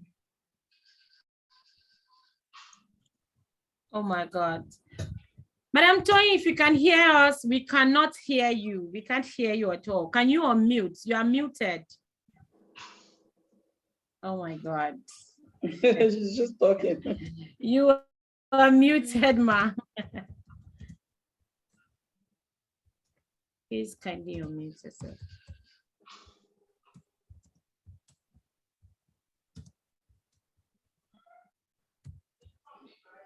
You still didn't get it. Oh my God.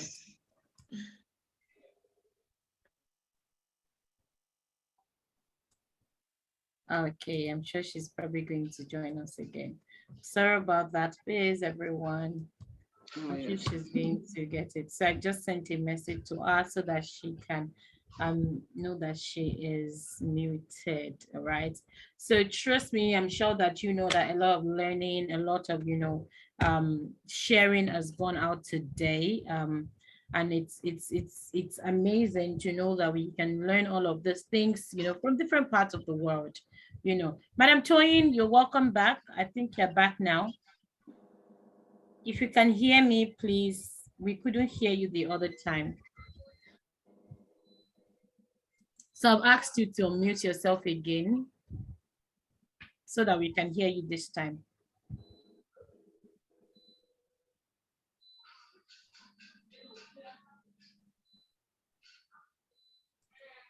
Hello, ma, can you hear me? Can you hear me, please?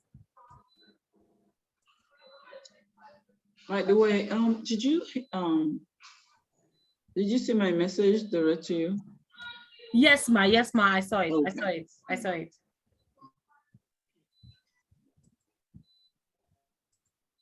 Okay, so probably while Mrs. Oluwatoyin is trying to get back, I think we're just going to continue with what we have for the day. Madam Kofo, I'm holding on to that question and I'm holding on to that thought so that in case she gets back before we are done here, she's definitely going to respond. She's definitely going to respond to you. So Madam Toyin Collins, I'll just give you the floor now, ma, so that you can take over. Okay. All right, ma.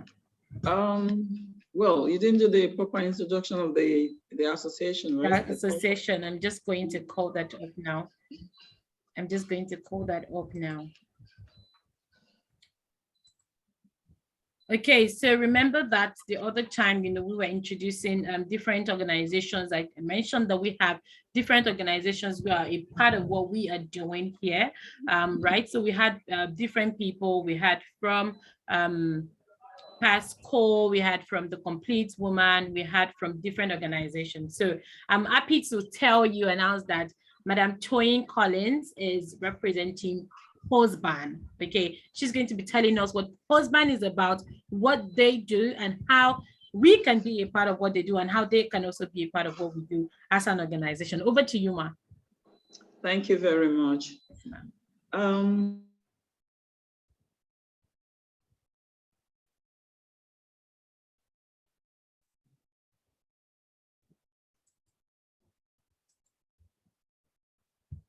Are you there, ma? Stand for the same goal at the end of the day. And the reason for POSBAN, we're setting standard for the beauty industry. We want to have a uniformity kind of standard that, when you want to open a spa, you know what to expect. And when you, running a spa, you need to have all these things to follow the rules and how to, run your daily activities in a spa without getting in trouble. And we in an association with Lagos State Safety, because they also look into the safety in the area, in that industry. So that is what we stand for. And for anybody that is interested, that maybe you want to join, you can go online. It's very simple. It's www.posban.com. And then I can also give you the phone number of the secretary if you want to directly get in touch with her. Basically, and really, I cannot talk about POSBAN or even APSMAN, Madam Kofo, as you may know. It saddens me that today, Ms. Pamela Olatunji is no longer with us. It's still a shock forever. Every time I remember her, I think, because she is a pioneer. We cannot talk about beauty industry, spa especially, without not acknowledging her or not talking about her name. She was a force to reckon with in the industry. So she was our first president. We and APSMA were the same thing before, but in efforts to look for more and more standards, we come up with POSBAN also, but we're all still the same. So, and she did a lot of ground job on that. May her soul continue to rest in peace, because she wanted a perfect standard. She wanted, Nigeria to be number one on the, when they talk about beauty industry, she wants us to be, part of what the world will reckon with. And I thank God we're getting there. Like I said, we cannot talk about the history of beauty and spa industry in Nigeria without mentioning her name. And thank God, we're getting there. Beauty and spa industry is getting better and better every day in Nigeria.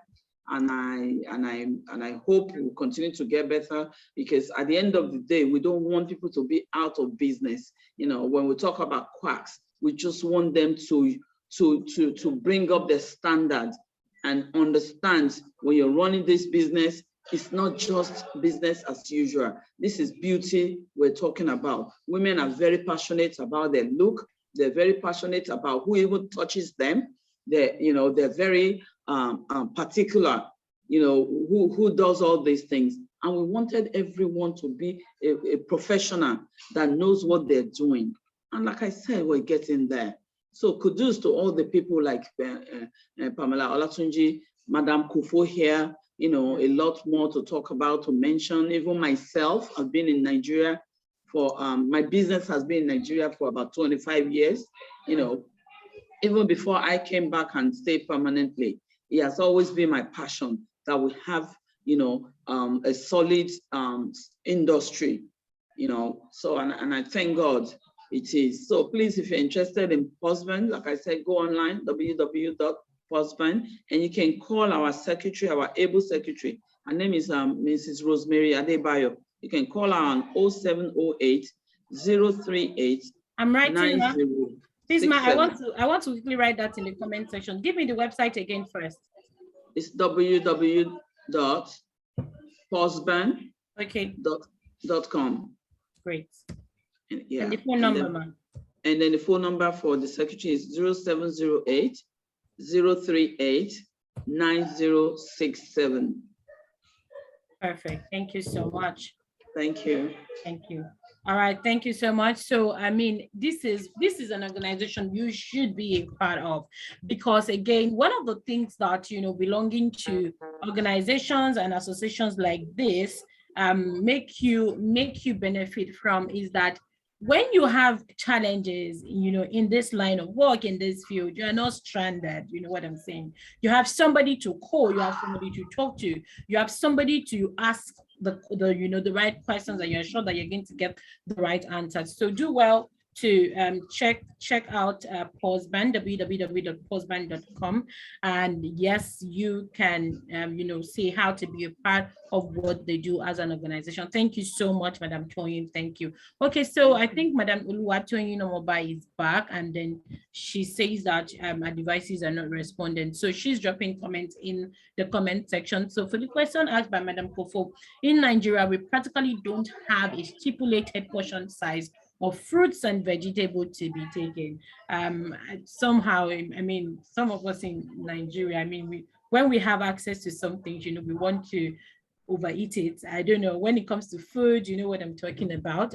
So I think at this point, I think it will be important for everyone as individuals to learn what portion control is, know what to eat and the right proportion that you want to eat it. The fact that we've said, fruits are good, or vegetables are good, does not mean you have to now, overdo it, because I know that when you overdo some of these things also, they have consequences. Okay, so I'm just going to keep on checking the comment section if she's dropped more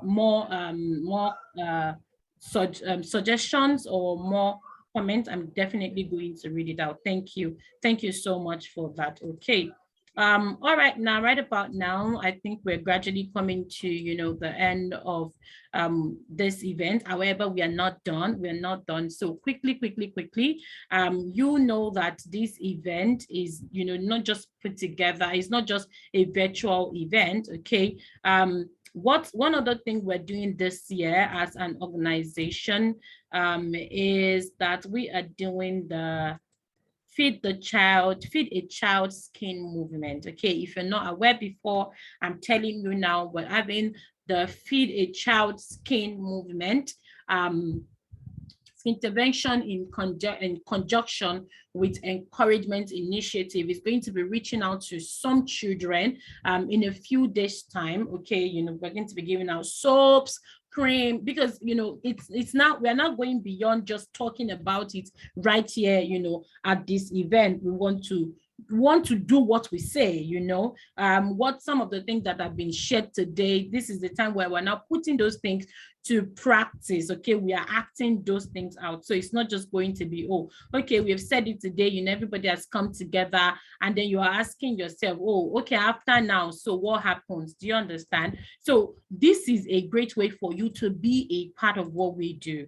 Okay, support this movement, because it definitely starts with you. So on the 24th of September, we're going to be having this outreach, you know, where we're going to be going out, you know, to these children in different local, you know, in a particular place. Okay, not just different localities. Okay, so you really should be a part of this. I'm going to be showing you some pictures now, so that you can see why you should be a part. Okay, so that you can see why this is why we are doing this. So it's not just about, oh, you know, we're bringing people together.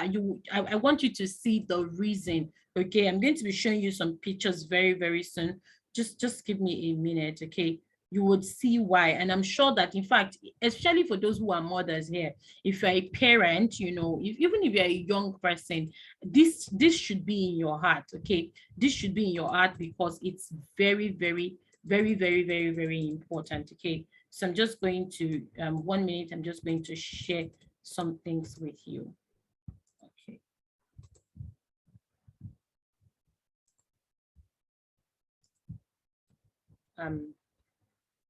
Okay, so I have a comment that says, please, can you share the EI contact?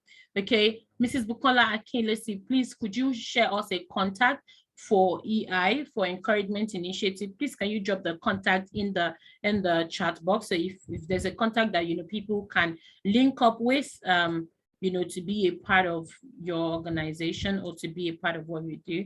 Okay, please share. Okay, so on the 24th of September, we're going to be having this outreach, Feed a Child Skin movement.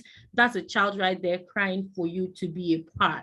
Okay, support the less privileged. And this time around, we're not just, you know, giving them food. It's not just about food. It's not just about rice or money. It's, you know, it's not about their skin. Okay, we are concerned about their skin now. So be a part of this movement. Support this movement. Feed a Child Skin movement. Please, we are still you know, out to look out for donors, for support, for volunteers. Some people are going to be moving from Lagos. There's a bus. There is also t-shirts, you know. So if you want to be a part, please reach out to us. You can just drop a comment right now. We're going to connect with you immediately, or you can send a message to Madam Kike. She's going to, you know, give you briefs. So people are already, those that, you know, have decided to be a part, you know, some of them are already getting their t-shirts. Some of them are already, you know, getting their transportation sorted. It's a day's trip. Okay, we're going to be moving from Lagos. Okay, thank you so much, Mrs. Akinlesi. She's also dropped the AI project officer in the comment section. So Mrs. Teminade, please reach out to her. Mrs. Cecilia, please reach out to them and, you know, be a part of what they do. I love that, you know, people are already collaborating and looking at how, you know, they can be a part of each other's initiative and what each other do. Okay, so if you want to support the Feed a Child Skin movement, please send all your donations or your support to the account number you're seeing displaying on your screen right now. Please send your support right there. Nothing is too small. I mean, Mrs. The other time, you know, when Dr. Rotimi was sharing, you know, he showed us some pictures, and you will know that this is a serious matter. This is a really serious matter. Okay, and Madam Kike has also said as low as 100 naira. As low as 100 naira. So that's to tell you that nothing is too small. Nothing is too small at all. As low as 100 naira, as high as $10 million.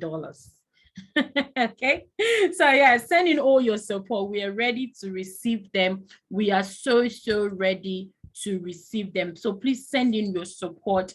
We will be waiting for them. Okay, all right, so right about now we have just one more speaker before we call this a wrap. Okay, and that session will be very fast. Okay, before we call this a wrap. But while I get her in on board, I'll just let you take a breather.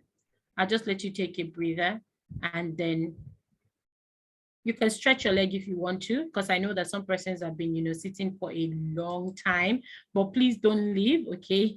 Don't leave. I'm only just, I'm just doing this so that you can just, take a breather while I bring in my guests, okay? I'm bringing her in now.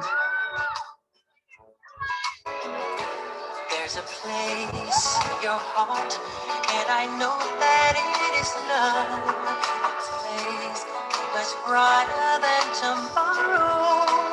And if you really try, you'll find there's no need to cry. In this place, you feel there's no hurt or sorrow. There are ways to get there if you care enough for the living. Make a little space, make a better place. Heal the world, make it a better place for you and for me and the entire human race. There are equal life if you care enough for the living. Make a better place for you and for me.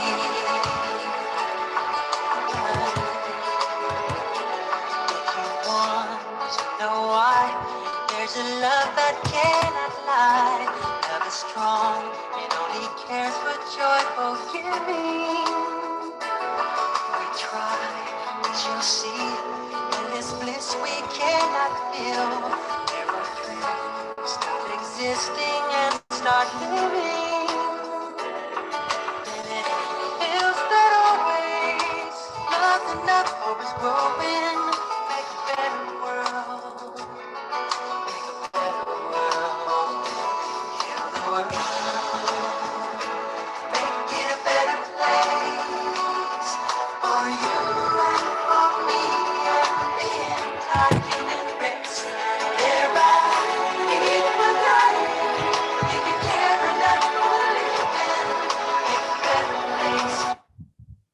Okay, so we go right back into the conversation that we are leading, and it's still the SKINTERVENTION 2022 conference. I'm going to bring in a speaker for this, this period, and she's going to be like our final speaker for today. And I really have to say thank you to you, Mrs. Grace. You've been with us since we started this event. Thank you, thank you, thank you so much. We appreciate your presence. I'm just going to, leave the floor for you while you have your presentation. And Mrs. Grace is going to be talking to us. I think she's in the educational sector, right? So she's going to be doing some education for us today. So I want you to take everything you're going to be learning here very, very, very, very serious. Very serious. She's talking to us about the role of skin healthcare as a curriculum in the educational sector. Ladies and gentlemen, please, this is a time for you to also share about what we are doing here. What are you learning, okay? What are your results? Do a post on social media. Ensure you tag SKINTERVENTION_Nigeria. We are going to repost everything you're saying. We're going to repost everything you are sharing. And it's very important that you do this because, the more we talk about it, the more people get to know and the more learning is happening, okay? The more we talk about it, the more people get to know and the more learning is happening. So go right ahead and do that. Take a screenshot, take a picture, post on your social media, and of course, tag us. Please tag us when you do your post. We want to see that you are here and we want to see that you are learning. It's very, very important that you do that, okay? Thank you, Mrs. Grace. Mrs. Grace is the anchor of Jiggy and Obirinimi. I hope I got that, okay? You sure did. Jiggy and Obirinimi. She has a professional training in secretarial administration with an experience that spans close to 3 decades. She does book publishing of books, translation of books into English and Yoruba languages, and over the years, she's taught on marital and home-related issues. She's also a presenter at Iroidunu, okay? Iroidunu, I got that. I need to make my people proud. Iroidunu Radio, an online Yoruba radio station. This is Grace, you have the floor, ma. Over to you. Thank you, Mary. Good day, everyone. All existing protocols duly observed. It's a great honor to be here this afternoon at this great event to talk on the role of skin healthcare as a curriculum in our educational system. Yes. First, I'll take us on facts about the skin. The previous speakers have spoken at length on it, but let me just run it through. The skin is the outward appearance of an individual, and to a large extent tells a lot about such individual. It covers the whole body and protects it from infections, heat, injury, etc. It can be described as a mirror, which projects the identity of an individual. It displays what it is fed with. Now, what is skin healthcare? Skin healthcare is having a sound knowledge about the skin and applying such knowledge to ensure the healthiness of the skin and its attractive appearance. This will include a good knowledge of the different skin types, for example, oily or dry skin, knowing the peculiarities of such skin types and what is applicable to each in terms of care. That is, what is good for the goose may not necessarily be good for the gander. And then understanding some disservice we do to the skin in order to be trendy. Take, for example, skin bleaching, tattooing. Now, all these give initial or momentary gratification, but after a long while, what effect do they have on the skin?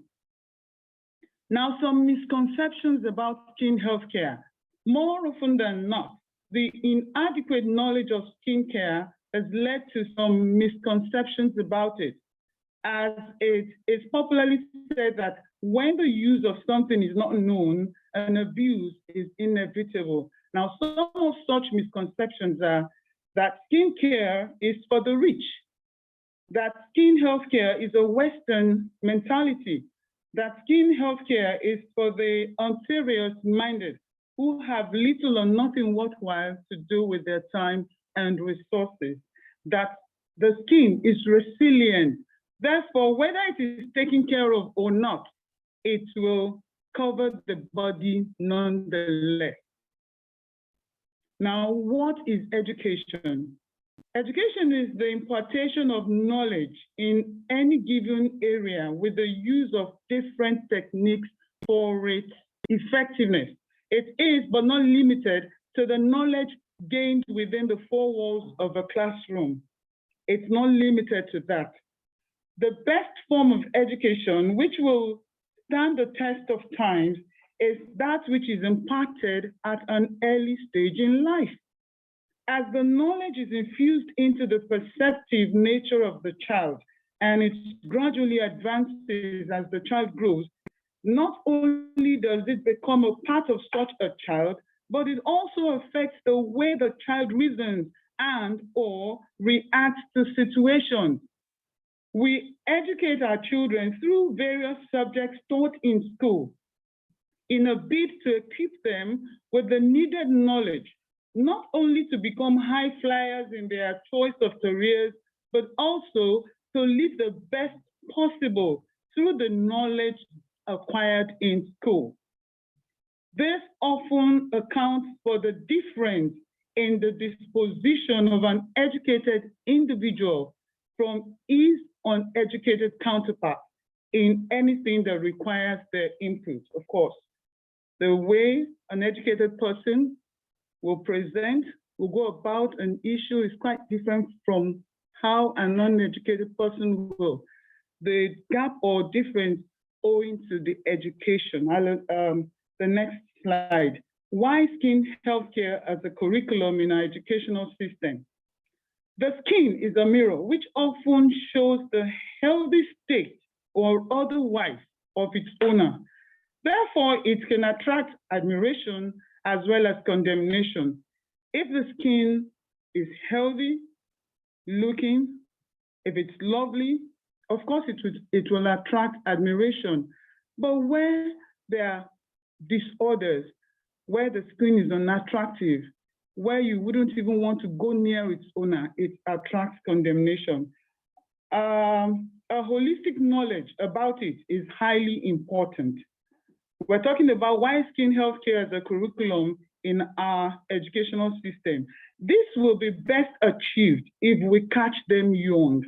Now, the basic subjects taught in primary or secondary schools, like physical and health education, social studies, civic education, etc., help the child, one, in character formation, very important. Two, general perspective about life. Character formation, I remember back in those days, one of our speakers mentioned home economics. I also remember moral instructions. The values gained through that subject, to a large extent, helps the child in character formation. General perspective about life. Becoming a responsible individual, you have that taught in civic education. Now, in the same vein, skin healthcare as a curriculum is spread and inculcated into our educational system will in no small measure give in-depth knowledge to the child on the various aspects it entails and how to maintain its wellness on the various aspects the skin entails and how to maintain the wellness of the skin. Now, there are suggestions on topics that can be taught when we have skin healthcare as a curriculum in our educational sector. We could teach on a good knowledge of the different skin types. I mentioned it earlier, and speakers before me have also done same. The different skin types, oily, dry skin. Secondly, knowing the peculiarities of such skin types and what is applicable to each in terms of care.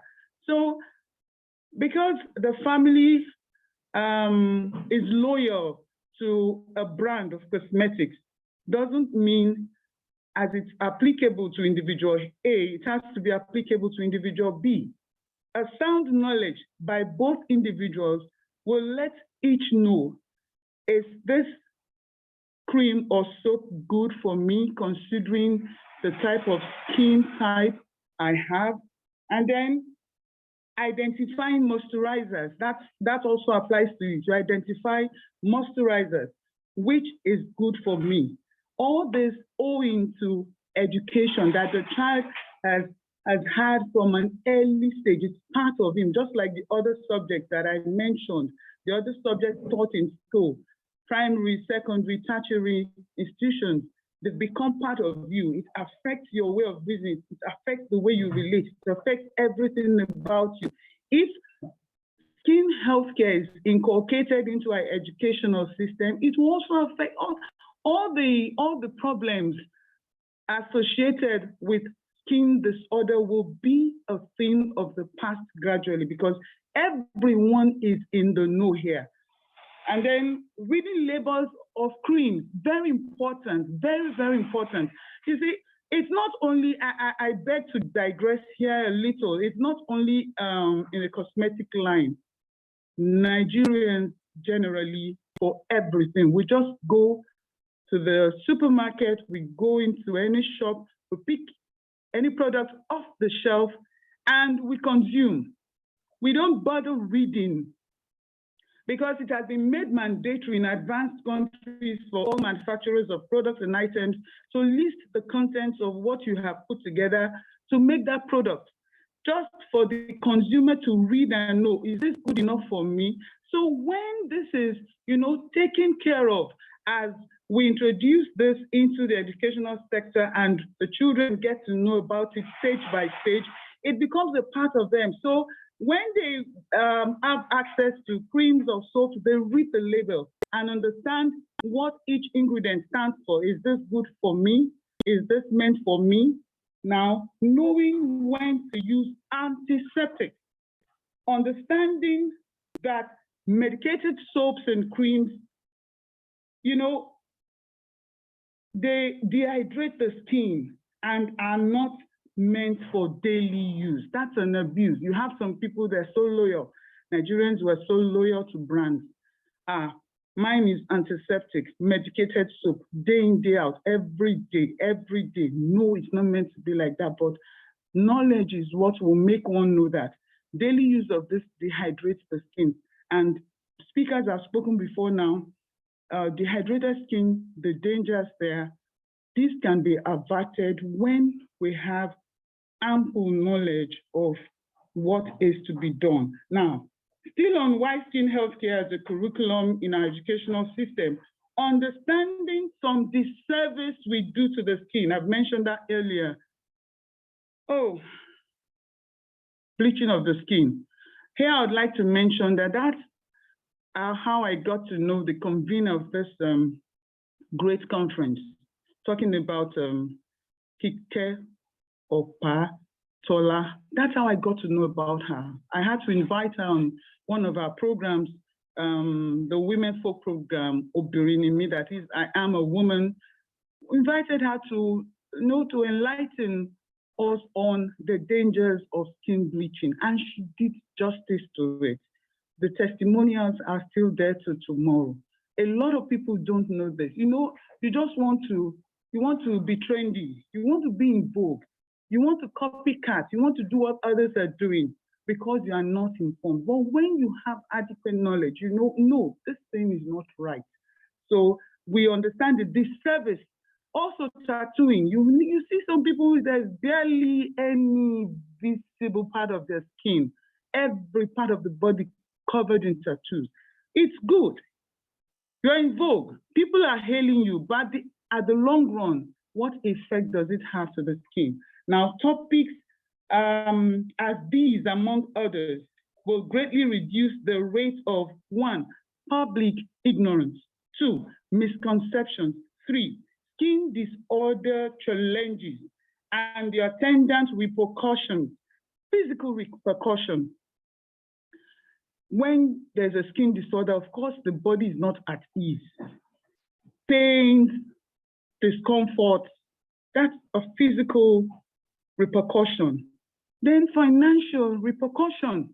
In order to treat this ailment on the skin, this skin disorders, you spend money. Those that have gone through it can only tell. You spend lots of money. And then thirdly, emotional. I think Dr. Rotimi Akinlesi spoke concerning the emotional, because eventually one loses self-worth and esteem. There's a kind of, that particular individual is being ostracized from the others in the society. He sees himself as not being good enough. He doesn't want to come out. He doesn't want to mingle. Oh, if I go, they'll be looking at me somehow. Where you sit and people are avoiding you because of the skin disorders you have. All this eventually, tell on the emotional state of the victim, and it could lead to depression, and sometimes in the extreme, it could make them start considering suicidal thoughts. Now, how can the less privileged and vulnerable in our society be included? Nigeria's population as at mid-year 2020 is estimated at 206,139,589 people, according to the United Nations data. This is equivalent to 2.64% of the total world population. Now, the population of Nigerians living in rural areas in the year 2020 is 99,033,580. This is 48.04% of Nigeria's total population in the year 2020. Now, if we are to go by the belief that the less privileged and vulnerable are greater in number in the rural areas than we have in the urban areas, then this estimated population gives an insight on the figure of those who are less privileged and vulnerable in our society presently, that is the poor and downtrodden, who do not have access to basic amenities that make life worth living. It should be a thing of concern. Now, how can the less privileged and vulnerable in our society be included? However, one thing which has to some extent broken barriers and spread to the grassroots is education. This is where education comes in. Education cuts across. Education is for everybody. Now, the difference might be in the environment, the ambience of the environment, how conducive, how comfortable the environment one learns in. That's where the difference is. But the underlying factor is that the same scheme of work, the same work plan, the same study plan cuts across all strata of the society, the rich and the poor. Now, we recognize the effects of we recognize the efforts of past administrations at the federal and state levels in the country to ensure that children in these rural areas have access to education alongside their peers who are born with silver spoon. Ignorance is a contagious disease. While the various stakeholders in the educational sector, public and private, are caregivers, and education is the cure for it. Ignorance is captivity, and the only tool for emancipation from it is education. Ignorance sets limitations, while education breaks limitations. Now, the preferred word here is in use here is ignorance instead of illiteracy, because there are ignorant literates. I'm using ignorance here because in any area where one lacks knowledge, one is ignorant. So one can even be educated and still be ignorant. That's why I'm not using illiteracy. Now, lack of knowledge in anything makes one ignorant about it. Even with the educational qualification certificates that one may have, we are likely to know some people. They're well educated, they've traveled around the globe, they line the corridors of power and influence in our society, who are battling with one form of skin disorder or another due to their ignorance in skin health care. The pain, embarrassment, and losses would have been averted were they armed with the adequate knowledge on skin health care alongside other things they learned in school. Not everyone who is of affluence and influence today grew up in it. Some of them rose from grass to grace through hard work, determination, and divine favor. Not everyone in the slums and ghettos today will remain there tomorrow. Events will occur that will change their status from non-entities to movers and shakers in the society. So, what they know and get exposed to in their less privileged and vulnerable state matters a lot, as it will, to a large extent, affect them one way or the other, even in their enhanced positions later in life. Therefore, if we turn blind eyes and deaf ears to their plight and care less about what becomes of them now, simply because they are in the minority, their dispositions will invariably affect us all when they get into the majority. The good thing is that once skin health care is approved as a curriculum in our schools, its knowledge will be accessible to all kids, difference in backgrounds notwithstanding. Every child is taught evenly as mapped out in the lesson plan.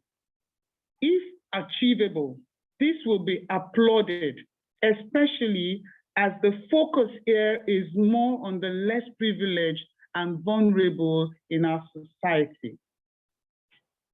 Among others, now I'm going to talk about healthcare as a curriculum in our educational sector, what we stand to gain by it. Why all this clamor? Now, among others, it will broaden the child's horizon on SKIN education. It will give an individual a good sense of self-esteem, worth, and confidence. It will bring a positive ripple effect in our society. The child brings the knowledge home, informs and teaches parents and other members of the family, who in turn become channels of sensitization in the larger society. There will be a drastic reduction in the cases of skin infections and disorders, more job creation. Yes, students who have passion in skin healthcare can later carve out exciting and profitable careers from there, thereby creating more wealth and jobs for others. There will be a tremendous boost to various skincare businesses, as some people will place value on patronizing those offering the service. I mentioned earlier that there are some misconceptions that, oh, all about skincare is for the rich, is for those that don't know what they want to do with their money and their time. But with adequate sensitization, everyone is aware. Now, those in the business of beauty and spa, you know, they will enjoy more clientele because people are now aware that it's not a waste of time. It's just as it is important for you to take food in, more so it's important for you to take good care of your skin.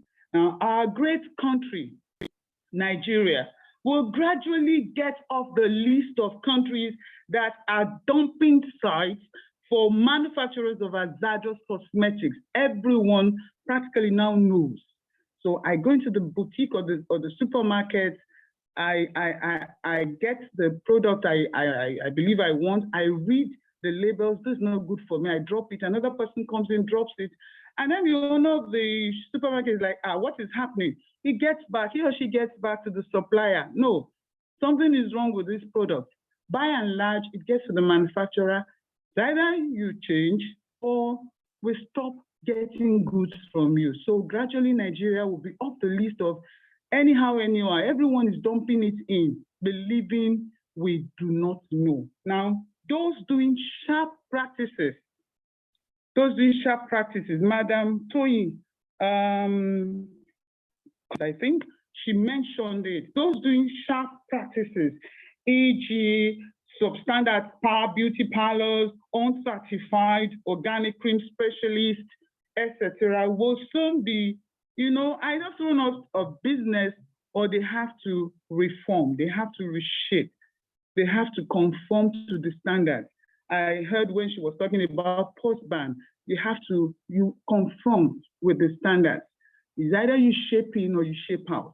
If you're not ready to rise up to our standards, then you're out of business because, of course, no one will patronize you, and then there'll be a crackdown because those who are in the know are now lining up the corridors of power. They are taking the relevant positions as it has to do with this industry.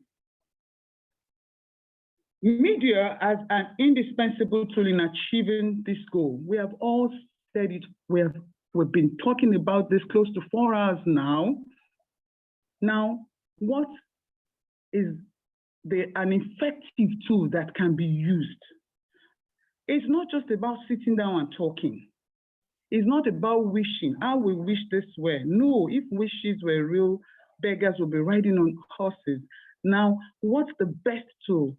The most effective tool to use, that's media. Now, media is an indispensable tool in achieving this goal. As desirable as earlier mentioned benefits are, our dream to have them come true might end up being a mirage if conscious and adequate steps are not taken to bring it to the doorsteps of those who have what it takes to make it happen. At this point, the power of the media in disseminating information cannot be overemphasized. It is exercised and felt in every strata of the society, among all classes of people, such as poor, uneducated, educated, vulnerable, or privileged, etc. Media is a reliable means of getting across to the stakeholders in the educational sector and also reaching the grassroots where the vulnerable and less privileged, there's a bridge. The people who want to hear us. So what we want them to do, they can do. And those we want to reach out to, so we can pull them out of the quagmire, we can pull them out of the uncomely circumstances and situations that are, affect their skin. Media stands as a bridge between the two classes. Now, on this prestigious platform, I want to introduce to you a Yoruba online radio station, Iroiduno. The station has been in operation since mid-year of 2021. I'm privileged to be on board, and it is a dream come true for me due to our achievements since inception. We have lots of enlightening and entertaining programs to our credit, using Yoruba language as the medium of communication. Presently, to the glory of God, we have our listeners based in over 120 countries across the globe. I anchor 2 programs on the station, Obirinimi, and that is for the women folk, and Jigi Mirror. That's a societal reflective program. Now, what can Iroiduno do? We can put detailed information together on all that pertains to skin healthcare and also benefits of including it as a curriculum in our educational system. This will be presented in a manner that catches the attention of any listener. The needed awareness is created in the minds of everyone, home and abroad. The clamor will be taken off our hands into those of a larger public who will not relent until the mission is accomplished. The awareness will be far more effective than any of our individual or collective efforts. Interested individuals and corporate bodies can sponsor skin-related programs to further enlighten the public, and this will be a big boost to the skincare industry. Like I mentioned earlier, that education is knowledge acquired but not limited to the 4 walls of a classroom. This can spur other developing countries like Nigeria to follow suit, thus turning it into a global phenomenon, which will gradually make the world a better and safer place to live in. At this point, I'd like to chip this in. Just yesterday, after obtaining permission, I posted something on the WhatsApp platform. It was a program information for one of our programs that was to be aired yesterday. Obirinimi. And the guest on the show is a nutritionist. Coincidentally, the topic of discussion was how diet and lifestyle for lovely, supple, and youthful skin, targeting the woman. I mean, we all see women as being more vulnerable of the 2 genders. So the woman goes through a lot by nature, responsibilities that nature has endowed us or brought on us, and other economical or society factors. The woman is more vulnerable. Now, in a lot of instances, we see a woman beside the husband looking much older, despite the husband being older in age, but the wife is looking older. So the nutrition is explained. And I like to say a host of the things we said here, she actually mentioned them. Now, for such a program, we could have the umbrella association, sponsoring it, or individuals sponsoring it. And through that platform, we can continue to enlighten the populace, enlighten on tidbits, on things they need to know about the skin. We mentioned, one of the speakers mentioned that not all the less privileged in the rural areas even go to school. Okay, we can take it to them. If they are not coming to the classroom, we can organize outreaches. But all of these outreaches will be funded. Yeah. And without adequate sensitization, we will likely not get those that will partnership with us. I mentioned that well over 120 countries. We could have sponsors from outside Nigeria. Oh, this is a good initiative. And they'll partnership with us. We'll get funded to take all the materials, all the things that are needed at the grassroots to them. I salute the mastermind behind this laudable initiative. My sincere appreciation goes to all participants and stakeholders who have worked tirelessly for the success of this conference. I implore us all to keep giving in our best for a cause that will make a difference to our world. Thank you. Thank you so much. Thank you so much, Mrs. Grace. This is so deep and rich. I mean, education cannot be overemphasized. Education cannot be overemphasized. And the more we talk about these things, the more we create that awareness and the more people get to know about it. Thank you so much, ma'am. We are so grateful. Thank you, thank you, thank you, thank you. All right. It's been a really long day. It's been a really long day. And I must say thank you to everyone who's been a part of what we have been doing, since we started this. Thank you so much. Thank you for being a part. Okay, we are almost rounding off now. Okay, we are almost rounding up because definitely we are near the end of our session today. Just one more thing and then we bring this to a close. Okay, let's just one more thing. Okay, so I'm just going to bring up Madam Kofo once again. Okay, I'm just going to bring up Madam Kofo once again. Before she does the closing remark, I'd also want her to talk to us about Avi Beauty, everything that happens there at Avi Beauty Smith. I mentioned earlier that she is the founder. Okay, she's the one running that amazing organizations. And if you have the brochure, and in fact I'm going to say that the brochure should be sent to everyone who registered to be a part of this program. If you have access to the brochure, you're going to see that part in the brochure where all the things that Abby does is there, the trainings, everything. So I'm just going to let Madam Kofo do the talking by herself. Over to you, ma'am. Thank you very much, Madam Moderator. You've done such a wonderful job. I have thoroughly enjoyed myself. I stand on all existing protocols and I commend every speaker. It's been so insightful listening to you all. I just want to say a little bit about Avi Beauty Smith. I am the CEO and founder of Avi Beauty Smith. Now, Avi Beauty Smith is a beauty enterprise. And what we do is education, that's beauty training, spa and salon services. Then we do consultations and we also do recruitment for spas and salons.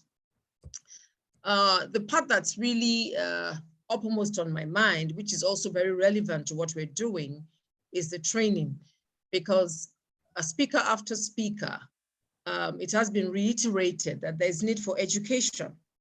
And indeed, the last speaker said, no matter how educated you are, what you don't know, you are ignorant in that respect or regard.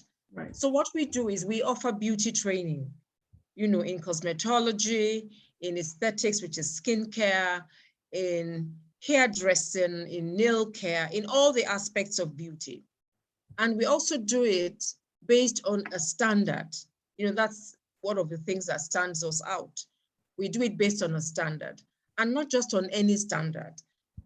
We use an international curriculum, and we also blend it with the standards available in Nigeria, so that anyone who trains with us can fit in, whether they choose to work in Nigeria or they choose to travel abroad, because they get in-depth training. The training also enables them to have not just the technical skills. You know, you don't just have technical skills, but you also know the reason why you're doing what you're doing. You know, if you say something is right, it is good skin practice, it is good for the skin, you want to know why it is good, you know, so that you can deliver great, excellent service. You can have a proper analysis. You are able to analyze the skin, you are able to analyze the hair, you are able to analyze the nails. You can conduct an accurate consultation, because at the end of the day, as a practitioner, it is the result of your consultation that determines what your treatment is going to be. In other words, a client may come to you and say, I want XYZ, but as a professional, after you've done an analysis and you've done a consultation, you may even need to tell the person that what they want is not suitable for them. Mrs. Collins mentioned this, and we see a lot of this at the spa. You know, people open Instagram, they see that somebody's getting a treatment done and they want to have it. So they come and they say, I want to have thus and so. But thus and so may not be appropriate for them. They may have what we call contraindications. And the contraindications may either prohibit them having that treatment or may restrict the extent to which you as the professional will be able to deliver that treatment on them. So that is just a bit of what we do. I know that since you said you're going to share the slides, people will be able to see in depth what we do, and they will see how to contact us if they are interested in what we do. Thank you very much. Thank you so much. Thank you so much, Madam Kofo. Thank you. We are so grateful. So I think at this point, it's good that I say thank you to everyone. I mean, who stayed from the beginning till this time. I know that at some point we're about 50 something on the call. So yeah, we really had a full house at some point, but I need to especially commend you for being a part of, you know, this year's SKINTERVENTION Conference 2022. I mean, we've been preparing for this conference for a long time, and it's finally here. And here we are, you know, almost done. Don't forget the Feed a Skin Child movement that is happening on the 24th. Please support what we do. Support, be a part of this cause. Of course, we still need a lot of funds. And yes, no amount is too small, you know, no amount is too small. Follow SKINTERVENTION_Nigeria on all social media handle so that you get to see pictures from this event. You get to see, you know, some feedback also. Make your post and tag SKINTERVENTION Nigeria. We want to see your comment. We want to see your feedback. Take a screenshot. I think it's at this point, please, I want to beg you, can you turn on your cameras, please? Please, I beg you, can you turn on your camera? As many of us as I see here, yes. Please turn on your camera and give me a big smile. Okay, media, I hope I'm doing what you want me to do now. Please turn on your camera, give me a very broad smile. And yes, we want to take pictures, okay? So if you don't see yourself in this picture, just know that it is nobody's fault, okay? If you don't see yourself in this picture, know that it is nobody's fault. Yes, if you don't see yourself, I'm saying it now, I'm begging people now. If you don't see yourself in this picture, know that it is not my fault. Yes, so yes, give me a huge, big smile. That's it. That's it. Yes, thank you so much. Okay, so I'm just going to let Madam Kofo come back. She's going to do the vote of thanks as we round up. And then I'm just going to, you know, treat you to good music. I have some really nice music I'm going to play for you. Madam Kofo, ma, over to you, ma. Thank you very much, Madam Moderator. And as everything on this side of eternity, this wonderful event has come to a close. We want to say on behalf of SKINTERVENTION, the fantastic, indefatigable team, the convener, Kike Okpatola, the very energetic lady, and visionary of this wonderful event. I want to thank all the speakers. You've done such a wonderful work in your presentations. I want to thank everyone that took our time to be here. You're just, the event has been great because of you. Thank you so much. Thank you so much. You've made this a wonderful event. Thank you for coming. Even Madam Moderator, thank you. You did such a wonderful job, energizing everybody, you know, just making it very, very lively. Thank you so much. Thank you and so much. Until we meet again at the next intervention conference next year, stay blessed always. Take care and goodbye now. Thank you. Thank you so much. Thank you so much. So yes, I think at this point, I want people to, yes, unmute themselves. You can actually unmute yourself now and say something if you want to say something. Thank you so much, everyone. It's been an amazing time being your host today. My name is Mary Ogundimu, and trust me, I had a really great and sweet time working with you all. Thank you so much for cooperating. I mean, when I say turn on your camera, everybody's turning on their camera. Nobody is proving anything. I'm so grateful to you all. Thank you. So yes, you can unmute yourself now and say something if you want to say it. Thank you guys very much. It's been so wonderful being here. You all learned a lot. Thank you, everyone. God bless you. I learned a lot. Thank you so much. Really enjoyed the presentations. Thanks so much. Thank you. You were fantastic on that job. I love you. Learned a lot. I learned a lot. I can't wait to have another section. Bye. Bye, everyone. Bye.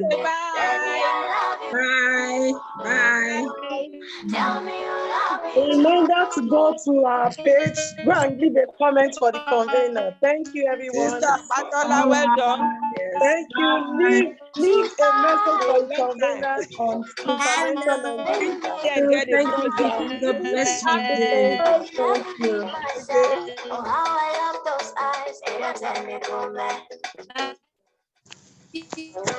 I'm with you, oh my tormentos, I have you.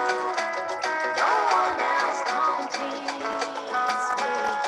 Walk me by, walk me by. Oh, that's come me by, baby, me